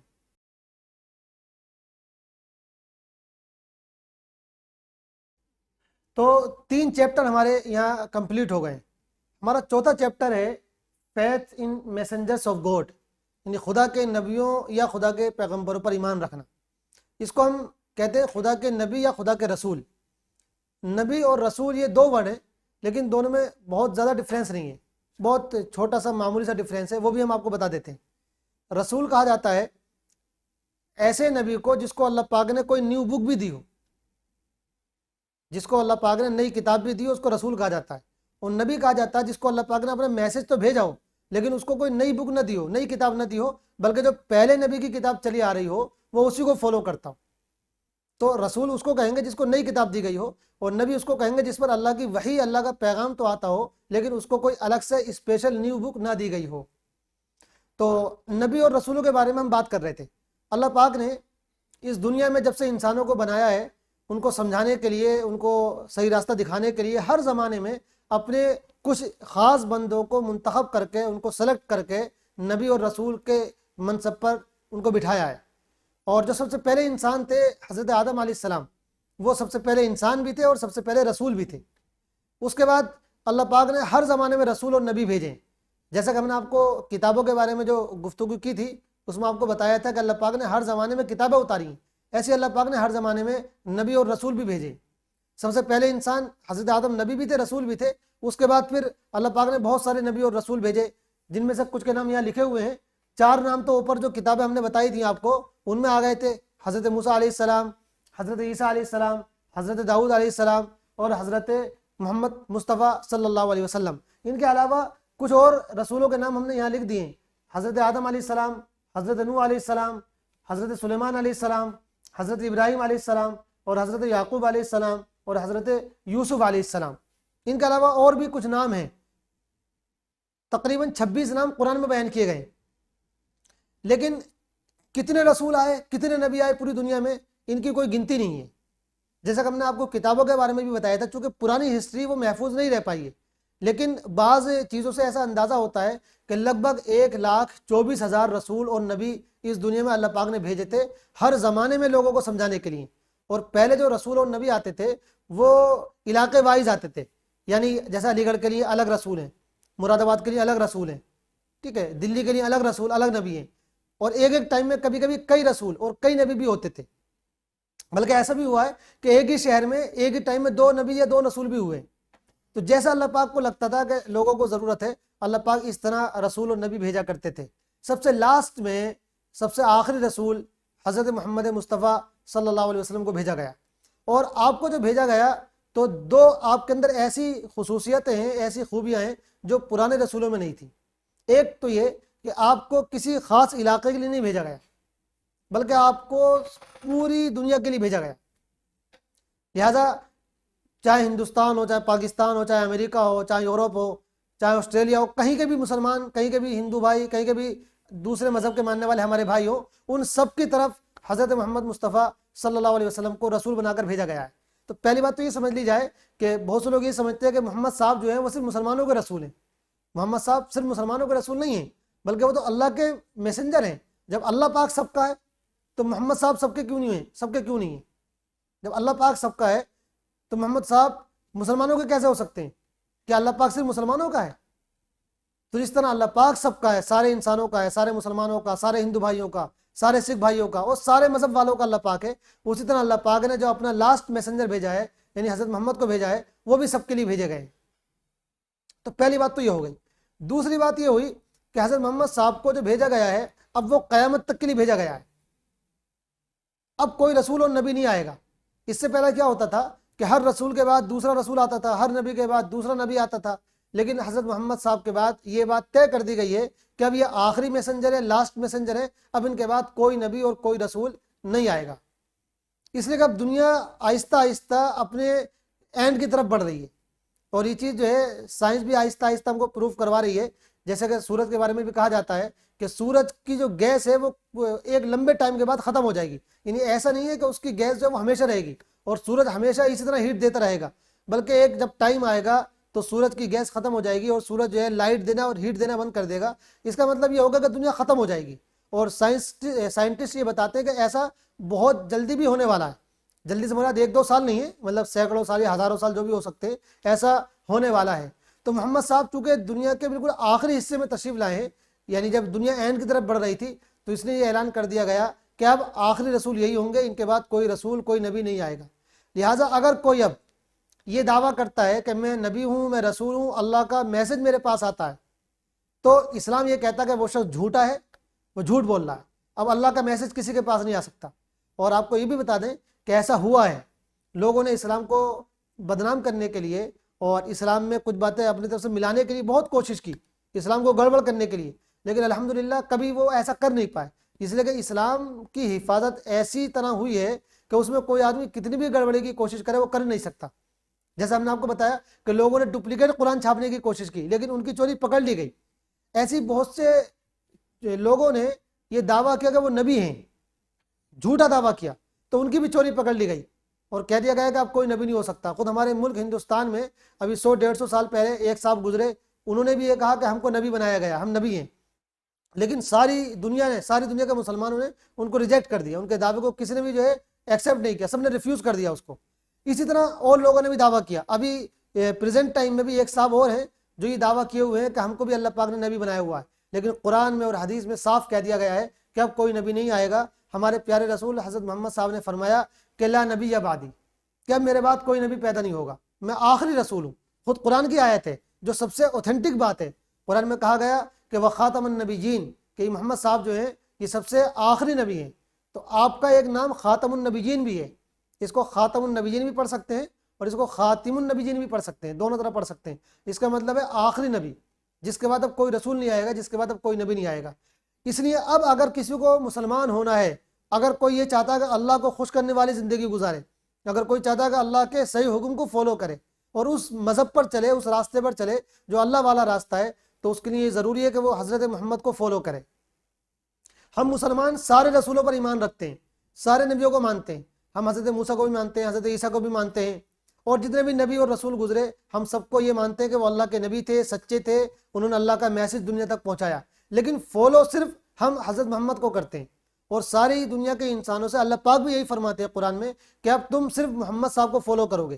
कुरान में एक जगह अल्लाह पाक ने फरमाया अपने रसूल से आप कह दीजिए कि वत्तबिऊन, कि तुम लोग मेरी पैरवी करो, यानी मुझको फॉलो करो, लअल्लकुम तातदून, ताकि तुमको सही रास्ता मिल सके। और ये बात जो है अगर हम आपको एक एग्जाम्पल से समझाना चाहें तो बहुत अच्छी तरह समझ में आ सकती है। जैसे हम अपने शहर का जो डीएम होता है उस डीएम को फॉलो करते हैं, उस डीएम के ऑर्डर को मानते हैं जो मौजूदा डीएम होता है। जो पुराना डीएम होता है उसको हम फॉलो नहीं करते, उसके ऑर्डर को हम नहीं मानते, हम उसके ऑर्डर्स के पाबंद नहीं होते। और ये बिल्कुल अकल में आने वाली बात है। हम ये तो मानते हैं कि जो पुराने डीएम साहब थे वो भी हमारे शहर के डीएम रह चुके हैं, लेकिन अगर कोई पुराना डीएम हमको कोई ऑर्डर देता है और नया डीएम कोई दूसरा ऑर्डर देता है तो सब किसको फॉलो करेंगे? आपकी बात समझ में आ सकती है, सब लोग उस डीएम को फॉलो करेंगे जो अभी मौजूदा डीएम है। तो ऐसे ही हम ये तो मानते हैं कि ये सारे जो पुराने रसूल थे, नबी थे, ये भी अल्लाह के नबी थे, सच्चे थे, सब अल्लाह के पास से मैसेज लेकर आए थे। लेकिन अब अल्लाह पाक ये फरमाते हैं कि भाई वो हमारे पहले के नबी थे, उनको उनके टाइम में फॉलो किया जाता था, अब हजरत मोहम्मद साहब का टाइम है, अब इनको फॉलो किया जाएगा, लिहाजा अब उनको कोई फॉलो नहीं करेगा। लिहाजा अगर दुनिया में कोई सारे रसूलों को फॉलो करता हो लेकिन सिर्फ लास्ट मैसेंजर को फॉलो ना करे तो वो मुसलमान नहीं हो सकता है, अल्लाह पाक उससे खुश नहीं हो सकते हैं। इसलिए कि अल्लाह पाक ये फरमाएंगे तुमने पुराने रसूलों को जो फॉलो किया उनको भी हमने भेजा था, तो जब हमने अपना आखिरी मैसेंजर भेजा तो उसको क्यों नहीं फॉलो किया? वो भी तो हमारे ही भेजा हुआ था। तो इसलिए ये बात बहुत अच्छी तरह समझ ली जाए कि अब जो है इस्लाम में दाखिल होने के लिए या मुसलमान होने के लिए ये ज़रूरी है कि हज़रत मोहम्मद सल्लल्लाहु अलैहि वसल्लम को फॉलो किया जाए। तो ये था हमारा चौथा चैप्टर। हमारा पांचवा चैप्टर है फेथ इन आफ्टर लाइफ, यानी इस जिंदगी के बाद एक दूसरी जिंदगी के ऊपर ईमान रखना, अकीदा रखना, यानी ये मानना कि ये जो दुनिया है ये हमेशा नहीं रहेगी, बल्कि ये दुनिया एक दिन ख़त्म हो जाएगी। तो इस सिलसिले में इस्लाम का जो कॉन्सेप्ट है बहुत ही अच्छा है, उसको ज़रा आप समझ लें 2-4 मिनट में। इस्लाम ये कहता है कि जो दुनिया अल्लाह पाक ने बनाई है ये हमेशा हमेशा के लिए नहीं बनाई है, ये हमेशा से थी भी नहीं और ये हमेशा रहेगी भी नहीं। इसका स्टार्टिंग पॉइंट भी है, ऐसे इसका एंड पॉइंट भी होगा, हमेशा नहीं रहेगी। अब कुछ टाइम के लिए जो अल्लाह पाक ने बनाई है तो क्यों बनाई है?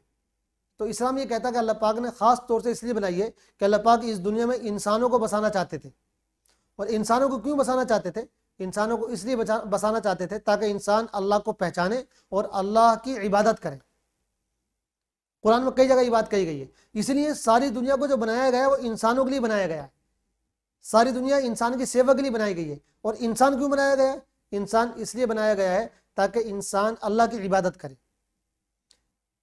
तो जब अल्लाह पाक ने इस इंसान को एक मिशन के तहत भेजा है, यानी अपनी इबादत के लिए भेजा है, तो बिल्कुल अकल में आने वाली ये बात है कि एक दिन ऐसा आए जब अल्लाह पाक इंसान से ये पूछे कि भाई हमने तुमको जिस मिशन पर भेजा था तुमने उस मिशन को पूरा किया या नहीं किया।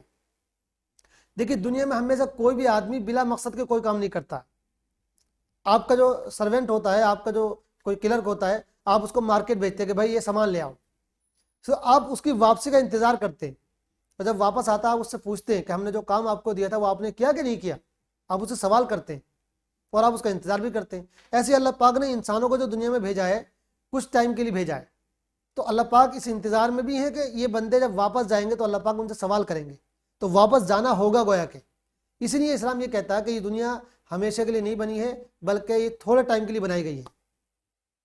और एक बात इसमें और भी है जो हमको थोड़ा गौर करने वाली है और जिससे ये बात हमारे और ज़्यादा साफ तरीके से समझ में आ जाती है, वो ये है कि इस्लाम ये कहता है कि ये दुनिया जो है अल्लाह पाक ने इम्तिहान के लिए बनाई है। इसमें अल्लाह पाक लोगों को एग्जामिन करना चाहते हैं कि कौन अल्लाह के हुक्म के मुताबिक ज़िंदगी गुजार रहा है और कौन अल्लाह की नाफरमानी कर रहा है। अच्छा, अल्लाह पाक यहाँ इंसानों को फोर्स नहीं करते, यानी ऐसा नहीं है कि कोई इंसान अल्लाह की नाफरमानी करना चाहे तो उसका हाथ पकड़ लिया जाए कि नहीं तुम जो है अच्छा काम करोगे, गलत काम नहीं करोगे, बल्कि यहाँ अल्लाह पाक ने आज़ादी दे रखी है। हर एक को जो है आज़ादी दे रखी है, वो चाहे तो अच्छा काम करे चाहे तो बुरा काम करे। क्योंकि इम्तिहान का मतलब ये होता है कि कॉपी में आंसर लिखने की आज़ादी हो। अगर जो है आप स्टूडेंट को इस बात का पाबंद कर दें कि वो आपकी मर्जी का आंसर लिखेगा तो वो इम्तिहान कहाँ हुआ? तो अल्लाह पाक ने इंसानों को भेजा इम्तिहान के लिए, तो अल्लाह पाक ने यहाँ आज़ादी दे रखी कि जैसा चाहो वैसा अमल करो, लेकिन ये बता दिया कि अगर कॉपी अच्छी भरोगे तो पास होगे, पास होगे तो जन्नत मिलेगी, और कॉपी अगर गलत भरोगे तो फेल कर दिए जाओगे, फेल कर दिए जाओगे तो जहन्नम में भेज दिए जाओगे। तो अब इस दुनिया में हम ये देखते हैं कि चूंकि अल्लाह पाक ने इसको इम्तिहान के लिए बनाया है, तो कभी कभी यहाँ ऐसा होता है कि बहुत से लोगों को उनका हक नहीं मिल पाता है। यहाँ जो ताकतवर होता है, पावरफुल होता है, वो और ज़्यादा पावर हासिल करता चला जाता है, और जो कमज़ोर होता है उसको और ज़्यादा दबाता चला जाता है। बहुत से कमज़ोरों को उनका हक नहीं मिल पाता है। तो एक दिन ऐसा ज़रूर होना चाहिए जिस दिन इन कमज़ोरों को उनका हक दिया जाए, जिस दिन जालिम जो जुल्म कर रहे हैं और जिनको दुनिया वाले सज़ा नहीं दे पा रहे हैं, इसलिए कि जो पावरफुल होता है वो पुलिस को भी खरीद लेता है, वो अदालत को भी खरीद लेता है, झूठे गवाह खरीद लेता है, उसको उसकी सज़ा नहीं मिलती है। तो हमारी अक्ल ये कहती है कि एक दिन ऐसा हो जिस दिन सबका जो बादशाह है, सारी दुनिया का जो बादशाह है, वो फैसला करे और पूछेगा भी तुमने फुला पर जुल्म क्यों किया था, तुमने फुला को क्यों सताया था और तुमने ये बदतमीजी क्यों की थी, सबको उनका हक दिया जाए। उसी दिन का नाम आखिरत का दिन है। इसी पर ईमान रखना ये हर मुसलमान के लिए ज़रूरी है। इसी का जो एक दूसरा हिस्सा है जो हमारा छठा चैप्टर है, फेथ इन रेजरेक्शन, यानी मरने के बाद दोबारा जिंदा होने पर ईमान रखना। इसका मतलब यह है कि जब हम ये मानते हैं कि दुनिया एक दिन ख़त्म कर दी जाएगी और एक दूसरी दुनिया शुरू होगी, तो हम इस बात पर भी ईमान रखते हैं कि उस दूसरी दुनिया में सारे इंसानों को पैदा किया जाएगा, दोबारा जिंदा किया जाएगा। जो हम इस दुनिया में इंसान आए हैं हज़रत आदम अलैहिस्सलाम से लेकर और जितने भी आएंगे क़यामत तक, एक एक इंसान को जिंदा किया जाएगा और एक एक इंसान को उसके आमाल का जवाब देना होगा। अल्लाह पाक के पास सब पहुंचेंगे, एक बड़े मैदान में सारी दुनिया इकट्ठी होगी, सारे इंसान जमा होंगे, कोई एक भी इंसान न छुप पाएगा न बच पाएगा, सब इंसानों को जिंदा किया जाएगा। और वहां अल्लाह पाक पूछेगा कि तुम कैसी जिंदगी गुजार कर आए थे, यानी जिस काम से अल्लाह पाक ने भेजा था, तो अल्लाह पाक पूछेगा मेरा काम तुमने किया कि नहीं किया, मेरे मिशन को पूरा किया या नहीं किया, यानी मेरी इबादत की या नहीं की, मेरी मर्जी के मुताबिक जिंदगी गुजारी या नहीं गुजारी। अब यहाँ कुछ सवालात हैं जो लोगों के जहनों में आते हैं। लोग पूछते हैं भाई अल्लाह पाक कैसे दोबारा जिंदा करेगा, इंसान तो मिट्टी में मर जाता है, ख़त्म हो जाता है। लेकिन आप याद रखें कि इंसान की बॉडी में बैकबोन में एक छोटा सा जर्रा ऐसा होता है जो ख़त्म नहीं होता। इंसान जल जाए, मिट्टी में मिल जाए, कुछ भी हो जाए, उसको चीता खा जाए, लेकिन उसके बैकबोन में एक छोटा सा जर्रा ऐसा होता है जो बाकी रहता है। और ये चीज़ जो है साइंटिफिकली प्रूफ भी हो गई है। तो उसी जर्रे से अल्लाह पाक दोबारा पैदा करेगा। और ये बात हमने इसलिए कही क्योंकि इस बात को दुनिया मानती है आज। लेकिन अगर वो जर्रा नहीं भी होता तब भी अल्लाह पाक तो दोबारा बिल्कुल जिंदा कर सकता था। कुरान में अल्लाह पाक फरमाते हैं, ये बताओ जिसने पहली मरतबा पैदा किया उसके लिए दोबारा पैदा करना मुश्किल होगा? भाई इंजीनियर जो होता है पहली मरतबा जब कोई मशीन बनाता है तो उसको परेशानी होती है, लेकिन दोबारा क्या उसके लिए बनाना मुश्किल होता है? तो जब अल्लाह पाक ने हमको पहली मरतबा पैदा किया, इसको तो हम मानते हैं, खुद देख रहे हैं अपने आप को कि भाई हम पैदा हुए। तो जब अल्लाह पाक ने हमको पहली मरतबा पैदा किया है तो वो दोबारा क्यों नहीं पैदा कर पाएगा? लिहाजा ये समझना कि इंसान इस दुनिया में आता है, बस यहाँ ज़िंदगी गुजारता है और ख़त्म हो जाता है, उसको कोई हिसाब नहीं देना है, दोबारा कोई ज़िंदा नहीं होना है, ये बिल्कुल गलत अकीदा है। ये ना अक़ल में आने वाला है और ना इस्लाम इसको तस्लीम करता है। इस्लाम कहता है कि तुम इस दुनिया में थोड़े टाइम के लिए आए हो, इसलिए तुम में से सब मर जाते हैं। अगर इंसान को सिर्फ यही दुनिया दी जाती तो वो लंबे टाइम के लिए आता, लेकिन इंसान 50 साल के लिए, 100 साल के लिए आता है और फिर चला जाता है। चले जाने के बाद तुमको उस दूसरी दुनिया में पहुंचना है जहां अल्लाह पाक से तुम्हारा सामना होगा और अल्लाह पाक को तुम्हें हिसाब देना होगा। जो लोग वहां कामयाब होंगे उनको जन्नत दी जाएगी, जो अल्लाह पाक ने अपने इनाम के तौर पर तैयार कर रखी है, जिसमें बहुत सारी नेमतें होंगी, बहुत सारे बागात होंगे, दूध की, शहद की नहरें होंगी, चश्मे होंगे, अच्छे अच्छे फल होंगे और सारी नेमतें वहाँ मिलेंगी, सारी फैसिलिटीज़ वहाँ मिलेंगी, सारी खुशियाँ वहाँ मिलेंगी। वहाँ इंसान को कोई गम नहीं होगा, कोई परेशानी नहीं होगी।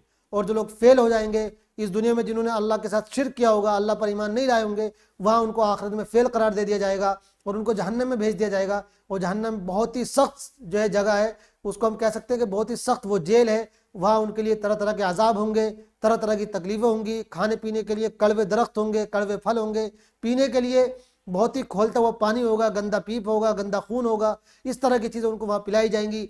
और आग होगी जिनमें उनको जलाया जाएगा, चूँकि उन्होंने दुनिया में अल्लाह को नहीं माना था, अल्लाह पर वो ईमान नहीं लेकर आए थे। इसलिए इस छोटी सी ज़िंदगी में हमारी कोशिश ये होनी चाहिए कि हम अल्लाह पाक को राज़ी करने वाले काम करें ताकि हम कामयाब हो सकें।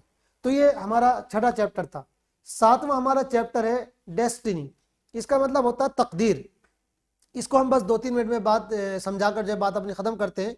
इसका मतलब ये है कि मुसलमान ये अकीदा रखते हैं कि इस दुनिया में जो कुछ भी हो रहा है या जो कुछ पहले हुआ है या जो कुछ आगे होगा, ये सब अल्लाह पाक को पहले से मालूम था और जो कुछ हो रहा है अल्लाह की मर्ज़ी से हो रहा है और अल्लाह पाक ने सब कुछ लिख रखा है पहले से।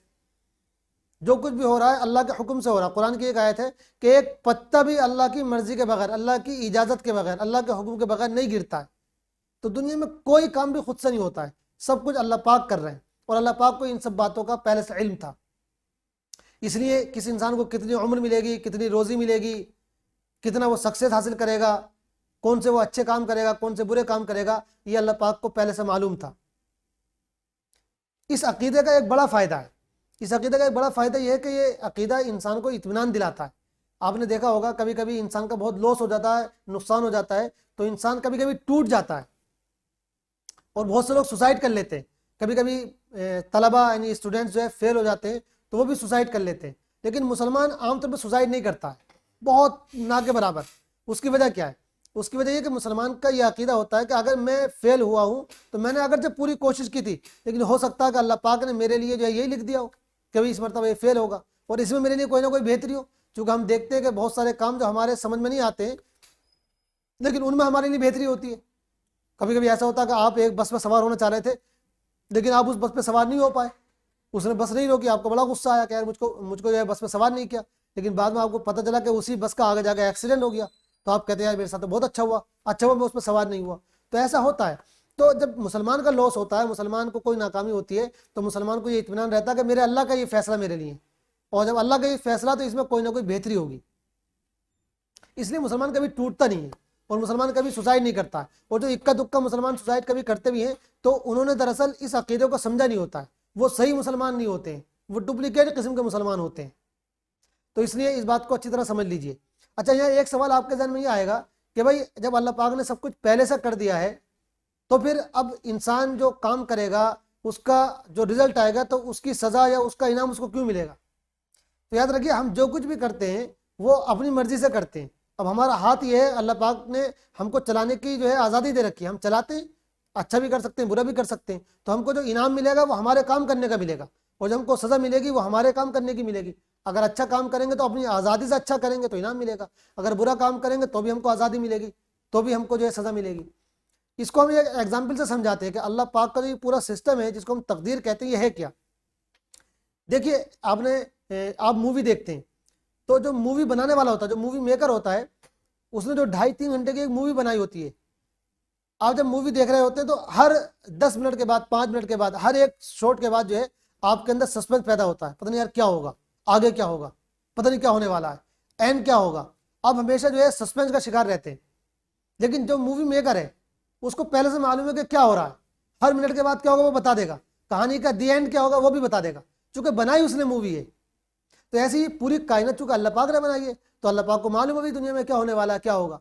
अगर अल्लाह पाक को मालूम ना होता तो इसका मतलब ये होता कि अल्लाह पाक का जो इल्म है वो अधूरा है, और अल्लाह पाक के बारे में ये समझना कि उसका इल्म अधूरा है, ये तो अल्लाह पाक के साथ यानी तौहीन है और बदतमीजी और गुस्ताखी है। वो अल्लाह कैसे हो सकता है जिसका इल्म अधूरा हो।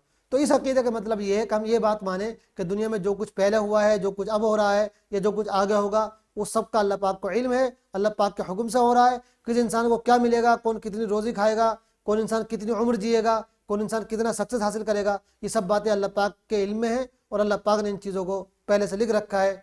तो ये हमारे ये 7 चैप्टर्स यहाँ आकर जो है कंप्लीट हो गए हैं। तो यहाँ पहुँचकर हमारे टॉपिक का जो पहला हिस्सा था वो कंप्लीट हो गया। अब हमारे टॉपिक का दूसरा हिस्सा इबादत।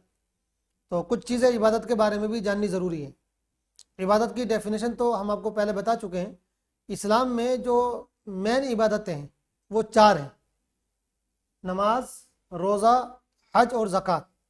ये 4 ऐसी इबादतें हैं कि अगर कोई शख्स इनमें से एक इबादत को भी छोड़ता हो तो वो पक्का मुसलमान नहीं हो सकता, बल्कि उसको हम कहेंगे डुप्लीकेट मुसलमान। तो ये 4 इबादतें हैं, नमाज, रोज़ा, हज और ज़कात। इन चारों चीज़ों को, और एक चीज़ और है जो इबादत से हटकर है, जिसका ताल्लुक़ अक़ीदे से है, जिसके बारे में हम पीछे पढ़ चुके हैं, जिसको हम कहते हैं शहादा, यानी इस बात की गवाही देना कि अल्लाह एक है और हज़रत मोहम्मद सल्लल्लाहु अलैहि वसल्लम उसके रसूल हैं। तो इस गवाही को यानी शहादा को मिलाकर, और 4 चीज़ें ये हो गई, इन 5 को मिलाकर पिलर्स ऑफ इस्लाम कहा जाता है, इस्लाम के सुतून। तो ये 5 जो है पिलर्स ऑफ इस्लाम हैं। अगर इनमें से एक पिलर भी किसी के पास नहीं है तो इसका मतलब ये हुआ कि उसके इस्लाम की बिल्डिंग कभी भी ढह सकती है। वो मुसलमान पक्का मुसलमान हो ही नहीं सकता जो इनमें से किसी एक चीज़ को भी छोड़ दे। इनमें पहले नंबर पर है नमाज। नमाज हमारे यहाँ 5 टाइम की फ़र्ज़ है। फ़र्ज़ का मतलब होता है कंपलसरी, यानी हर मुसलमान को पढ़नी ही पढ़नी है, वो छोड़ नहीं सकता उसको। अगर छोड़ेगा तो बहुत ही बड़ा पाप उसको लगेगा, बहुत बड़ा वो गुनहगार होगा। सबसे पहली नमाज हमारे यहाँ फजर की, जो उस टाइम होती है जिसको हमारे यहाँ उर्दू में बोलते हैं सुबह सादिक और इंग्लिश में बोलते हैं डोन। तो सुबह सादिक के टाइम जो नमाज पढ़ी जाती है, सुबह सादिक होने के बाद, उसका टाइम लगभग 1 से 1.5 घंटे के बीच में रहता है। उस टाइम जो नमाज पढ़ी जाती है उसको कहा जाता है फजर की नमाज। फिर दोपहर तक कोई नमाज हमारे यहाँ नहीं है। फिर जब सूरज जो है आधे दिन तक, आधे दिन का जो टाइम होता है, उस टाइम के बाद हमारा टाइम शुरू होता है जिसको जोहर कहते हैं। तो जोहर की नमाज ही दूसरी नमाज कहलाती है। फिर इसके जो है 2.5-3 घंटे के बाद जब सूरज थोड़ा सा मगरिब की तरफ को यानी पश्चिम की तरफ को झुकने लगता है तो उसको असर का टाइम कहा जाता है। और जब सूरज बिल्कुल डूब जाता है, जिसको अंग्रेजी में डस्क बोलते हैं और हमारे यहाँ उर्दू में उसको बोलते हैं गुरूब, यानी जब सूरज डूब जाता है, गुरूब हो जाता है, तो उस टाइम हमारे जो नमाज पढ़ी जाती है उसको मगरिब कहा जाता है। फिर मगरिब के 1.5 घंटे के बाद जब अंधेरा बिल्कुल काला हो जाता है, खूब अंधेरा छा जाता है, उस टाइम हमारे जो नमाज पढ़ी जाती है उसको कहा जाता है ईशा की नमाज। तो ये 5 नमाजें फ़र्ज हैं जो हर मुसलमान को पढ़नी है। और इनमें अलग अलग जो है रकातें हैं। किसी में 4 रकात पढ़ी जाती है। फॉर एग्जाम्पल फजर में 4 रकात है, जोहर में 12 रकात है, असर में भी 4 रकात है, मगरिब में 7 रकात है और ईशा में 17 रकात है। इनमें से कुछ रकातें ऐसी भी हैं जो इंसान को छोड़ने की भी आज़ादी है कि अगर वो चाहे तो उनको छोड़ भी सकता है, सब कंपलसरी नहीं है। तो हमारे यहाँ उनको कुछ को फ़र्ज़ कहा जाता है, कुछ को सुन्नत कहा जाता है और कुछ को नफल कहा जाता है। फ़र्ज़ वो होते हैं, फ़र्ज़ वो रकातें होती हैं जो पढ़नी ही पढ़नी है, उनको अगर इंसान छोड़ेगा तो गुनहगार होगा। इसी तरह सुन्नतें वो नमाज कहलाती हैं, वो रकातें कहलाती हैं जो इंसान को पढ़नी है, मोस्टली पढ़नी है, लेकिन अगर कभी किसी वजह से वो उनको छोड़ दे, कोई ज़रूरी काम निकल आया या कोई और बात है, तो उनको छोड़ने की भी इजाज़त होती है, उस पर गुनाह नहीं होता है। लेकिन उसकी आदत नहीं बनानी चाहिए छोड़ने की। अगर कोई जो है उनको लगातार छोड़ता रहे तो फिर उसको गुनाह होगा। ऐसी जो तीसरी नमाज़ें होती हैं, तीसरी रकातें होती हैं, उसको नफल कहा जाता है, जो हर नमाज के बाद 2 रकात होती हैं आमतौर पर। उनको आदमी पढ़ भी सकता है, पढ़ेगा तो सवाब मिलेगा और नहीं पढ़ेगा तो उसको कोई गुनाह भी नहीं होगा। तो इस तरह हमारे यहाँ जो ये रकातों की तादाद होती है, इनमें 3 तरह की रकातें होती हैं, फ़र्ज़, सुन्नत और नफल। हर नमाज की रकात की तादाद अलग अलग टाइम के हिसाब से अलग अलग है। अब इसमें 1-2 बातें और भी समझ लीजिए। नमाज इतनी ज़्यादा उसकी ताकीद इस्लाम में आई है कि अल्लाह के रसूल सल्लल्लाहु अलैहि वसल्लम ने ये फरमाया है कि जो शख्स नमाज नहीं पढ़ता है ये गोया का मुसलमान ही नहीं है। एक हदीस में आपने फरमाया कि मन तरक सलात मुतअम्मिदन फ़क़त कफ़र। इसका मतलब ये है कि जिस शख्स ने जानबूझकर नमाज छोड़ दी तो उसने काफिरों वाला काम किया, यानी वो काम किया जो नॉन मुस्लिम्स करते हैं, जो नमाज नहीं पढ़ते। ऐसी एक हदीस में आपने फरमाया कि मुसलमान की पहचान नमाज से होती है, जो नमाज पढ़ता है वो मुसलमान है और जो नमाज नहीं पढ़ता है वो मुसलमान नहीं है। इसलिए हमारे ये कहा जाता है कि जो लोग नमाज नहीं पढ़ते मुसलमान होने के बावजूद, वो डुप्लीकेट मुसलमान है, वो पक्के और ओरिजिनल मुसलमान नहीं है। फिर नमाज में एक चीज़ होती है जमात। जमात का मतलब होता है कि कुछ लोग इकट्ठे हों मस्जिद में और सब लोग मिलकर नमाज पढ़ें, जिनकी लीडिंग एक इमाम साहब करें, इमाम साहब उनके लीडर हों, वो सबको नमाज पढ़ाएं। इसको हमारे यहाँ बोलते हैं जमात। जमात ये बहुत ज़रूरी है, यानी मर्द हजरात के लिए जमात ही ज़रूरी है। उनके लिए ये हुक्म है कि वो जमात से नमाज पढ़ें। जो फ़र्ज़ नमाज़ें होती हैं, फ़र्ज़ रकातें होती हैं, वो जमात से पढ़ी जाती हैं। अगर कोई जानबूझकर बगैर किसी मजबूरी के जमात छोड़ देता है तो वो बहुत ज़्यादा गुनाह करता है। एक हदीस में अल्लाह के रसूल ने इरशाद फरमाया कि जिस शख्स ने जमात के साथ नमाज पढ़ी तो उसको जो है 27 गुना सवाब मिलेगा उस शख्स के मुकाबले में जिसने अकेले नमाज पढ़ी। तो गोया कि जमात के साथ नमाज पढ़ने का सवाब बहुत ज़्यादा है। और जमात से नमाज पढ़ने का फ़ायदा भी ये भी है कि उससे हमको डिसिप्लिन जो है सीखने को मिलता है। जो इमाम साहब करते हैं वही हम भी करते हैं उनके पीछे पीछे। वो रुकू में गए तो सारे नमाज पढ़ने वाले रुकू में चले गए, वो सजदे में गए तो सारे नमाज पढ़ने वाले सजदे में चले गए। तो नमाज जो है हमको डिसिप्लिन भी सिखाती है। और नमाज में एक बात ये भी है कि नमाज जो है वो टाइम के हिसाब से फ़र्ज़ है। ये ऐसा नहीं कर सकते आप कि ज़ोहर की नमाज असर में पढ़ लें या आप टालते रहें 5 नमाज एक साथ पढ़ लें। अगर कोई ऐसा करेगा तो वो गुनाहगार होगा। हर नमाज का टाइम तय कर दिया गया है, उसी टाइम पर वो नमाज पढ़नी होती है। नमाज के बारे में एक चीज़ और भी है, ये 5 नमाजें जो हमने आपको बताई, ये नमाजें तो कंपलसरी हैं, ये तो पढ़नी ही पढ़नी हैं। इनको तो कोई मुसलमान होते हुए छोड़ नहीं सकता। लेकिन कुछ नमाजें और भी हैं जो ये कहा गया कि भाई पढ़ोगे तो सवाब ज़्यादा मिलेगा, अल्लाह के करीब हो जाओगे, अल्लाह की मोहब्बत तुमको हासिल हो जाएगी, अल्लाह की रहमत मिलेगी। उनमें कई तरह की नमाजें हैं। एक नमाज कहलाती तहज्जुद की नमाज। तहज्जुद की नमाज ये होती है फजर से भी पहले, जो हमने अभी आपको बताया कि फजर का जो टाइम होता है वो सुबह सादिक के बाद, यानी डॉन जिसको अंग्रेजी में कहते हैं, उसके बाद होता है। तो तहज्जुद की नमाज उससे भी पहले पढ़ी जाती है। यानी इंसान जो है रात में सो जाए, सोने के बाद वो फिर उठे रात के आखिरी हिस्से में, मान लीजिए जैसे फॉर एग्जांपल 3:30 बजे के आसपास, उस टाइम वो उठ के जो है नमाज पढ़े।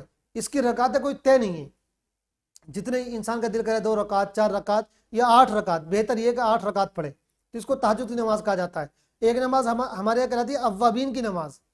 अव्वाबीन ये नमाज मगरिब के बाद पढ़ी जाती है। जब आप मगरिब के फ़र्ज पढ़ लें, सुन्नतें पढ़ लें, नफल पढ़ लें, तो उनके बाद 6 रकातें पढ़ी जाती हैं। इसको अव्वाबीन की नमाज कहा जाता है। और एक नमाज हमारे चाश्त की नमाज कहलाती है, एक नमाज इशराक की नमाज कहलाती है। इशराक की नमाज वो होती है जो सूरज निकलने के 20 मिनट के बाद पढ़ी जाती है। उसमें आप 2 रकात भी पढ़ सकते हैं, 4 रकात भी पढ़ सकते हैं। और ऐसे सूरज निकलने के 1.5 घंटे 2 घंटे के बाद जो नमाज पढ़ी जाती है उसको चाश्त की नमाज कहा जाता है। तो ये वो नमाज है जो कंपलसरी नहीं, कोई चाहे तो पढ़े, पढ़ेगा तो बहुत सवाब मिलेगा, और चाहे तो ना पढ़े, नहीं पढ़ेगा तो उसको कोई गुनाह भी नहीं होगा।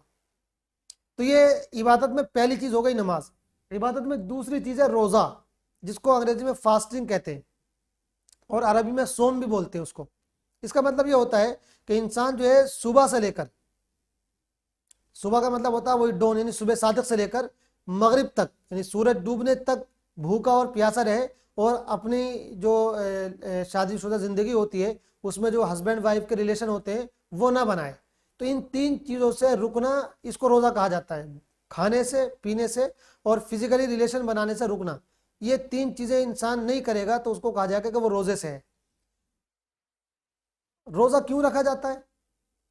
रोज़ा अल्लाह को खुश करने के लिए रखा जाता है। रोज़े का बहुत सा फ़ायदा है। रोज़ा दरअसल देखिए, हम इंसान जो है ना, इंसान 2 चीज़ों से बना हुआ है। एक तो उसकी बॉडी स्ट्रक्चर है पूरा, और एक इंसान के अंदर की रूह होती है। कोई भी इंसान जो है दोनों से मिलकर पूरा इंसान बनता है।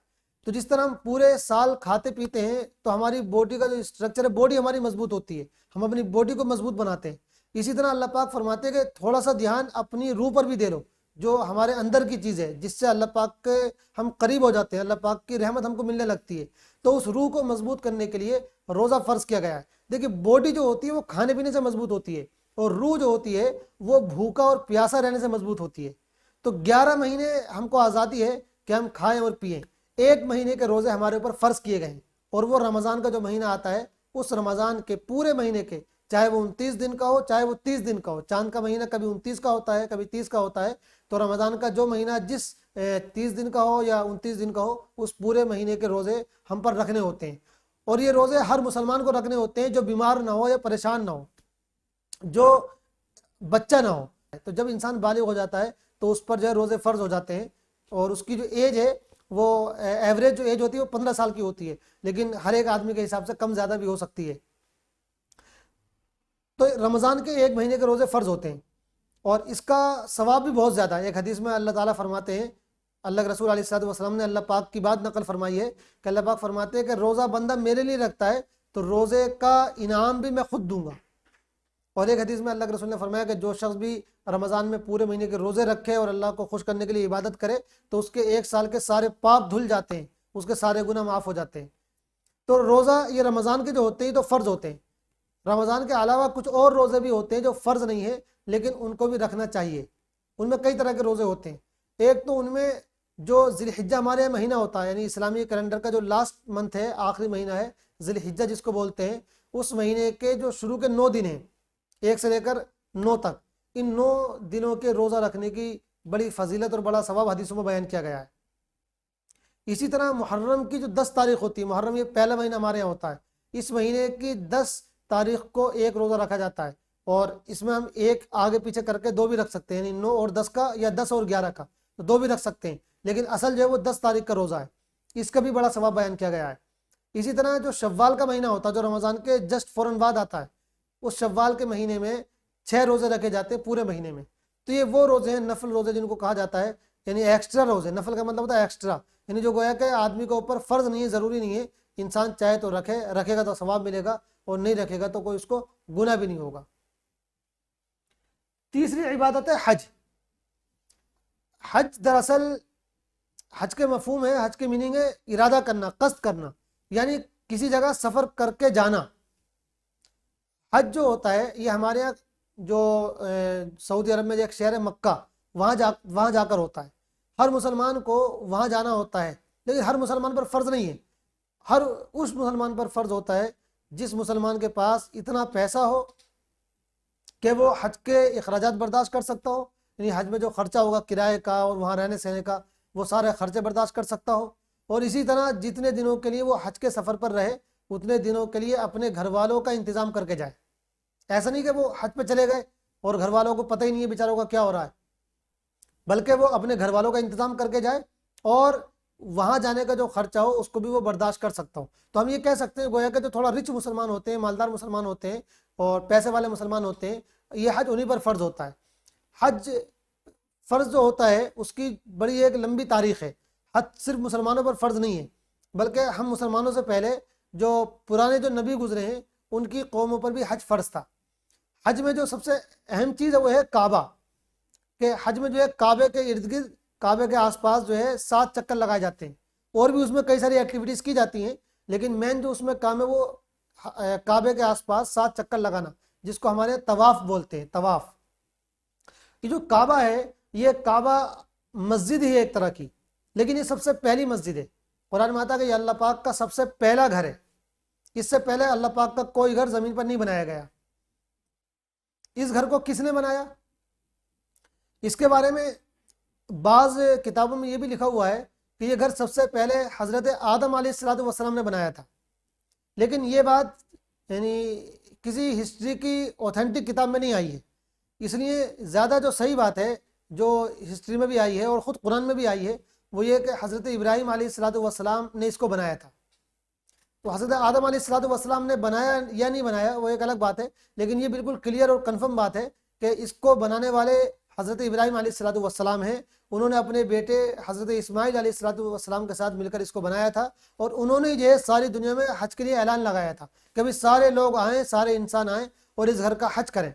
उनके बाद ये सब चलता रहा और आज भी मुसलमान जो है हज करते हैं तो गोया कि हज़रत इब्राहीम अलैहिस्सलाम की याद में हज करते हैं। उनका जो तरीक़ा था, उन्होंने जो हज का ऐलान लगाया था, उसी को मनाते हुए हज करते हैं। हज जो है दरअसल ये एक प्यार भरा सफ़र है, एक मोहब्बत भरा सफ़र है। देखिए, इंसान जब किसी से मोहब्बत करता है तो उसके घर के चक्कर लगाता है, उसके घर जाना चाहता है, अब अल्लाह पाक उसको देखना चाहता है। अब अल्लाह पाक से मोहब्बत करते हैं, हर बंदा अल्लाह पाक से मोहब्बत करता है, लेकिन अल्लाह पाक को देख नहीं सकता। तो अल्लाह पाक ने फरमाया कि तुम जाओ, मेरे घर जाओ, मेरे घर के चक्कर लगाओ, तो गोया गए तुम्हें मेरी मोहब्बत मिल जाएगी।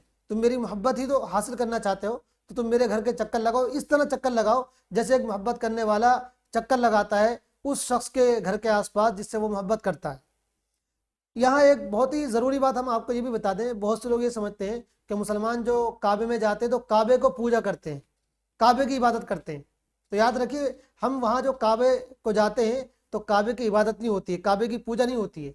काबा भी एक मस्जिद है, जैसे हमारे यहाँ मुल्क में, हमारे हिंदुस्तान में या दुनिया भर में मस्जिदें होती हैं।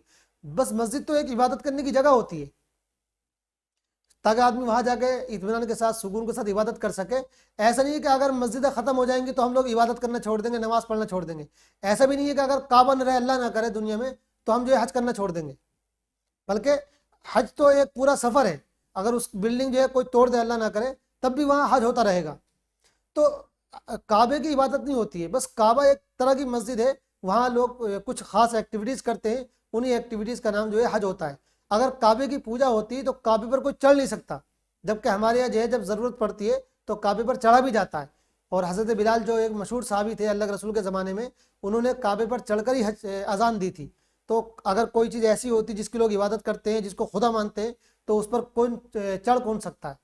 तो इसलिए ये बात बहुत अच्छी तरह याद रख लीजिए, समझ लीजिए कि काबे की इबादत नहीं होती, हमारे इबादत सिर्फ अल्लाह की होती है। मुसलमान अल्लाह के अलावा किसी की इबादत नहीं करता। अच्छा, इसमें हज के बारे में एक ज़रूरी बात ये भी रह गई है कि हज होता कब है, किन महीनों में किया जाता है। तो हज के जो महीना है वो जो इस्लामी कैलेंडर का लास्ट महीना ज़िलहिज्जा, उसमें होता है। और इसकी जो 9 तारीख़ है ज़िलहिज्जा की, ये सबसे अहम तारीख़ होती है। हज के जो आमाल हैं, जो हज की एक्टिविटीज़ हैं, वो कई दिन तक चलती हैं। तो वो 5 दिन तक चलती रहती हैं, यानी 8 से लेकर 12 तक, 8, 9, 10, 11, 12।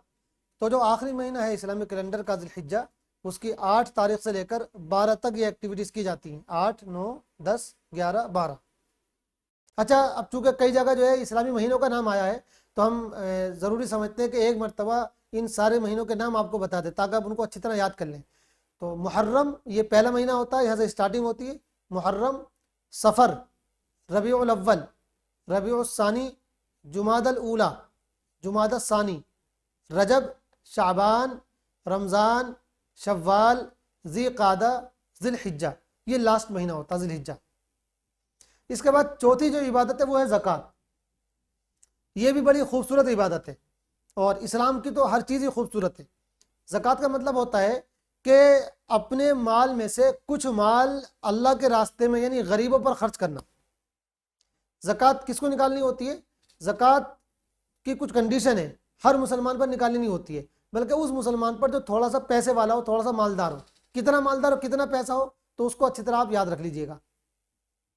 जिस मुसलमान के पास 88 ग्राम सोना या 612 ग्राम 612 ग्राम चांदी किसी के पास हो, या इनकी कीमत के बराबर कोई कैश हो या कोई कारोबार डाला हुआ हो, तो जिस मुसलमान के पास इतना सरमाया हो, इतना कैपिटल हो, उस मुसलमान के ऊपर ही ज़रूरी होता है कि वो अपने माल में से साल में एक मरतबा 2.5% अल्लाह के रास्ते में निकाले, यानी गरीबों पर खर्च करें।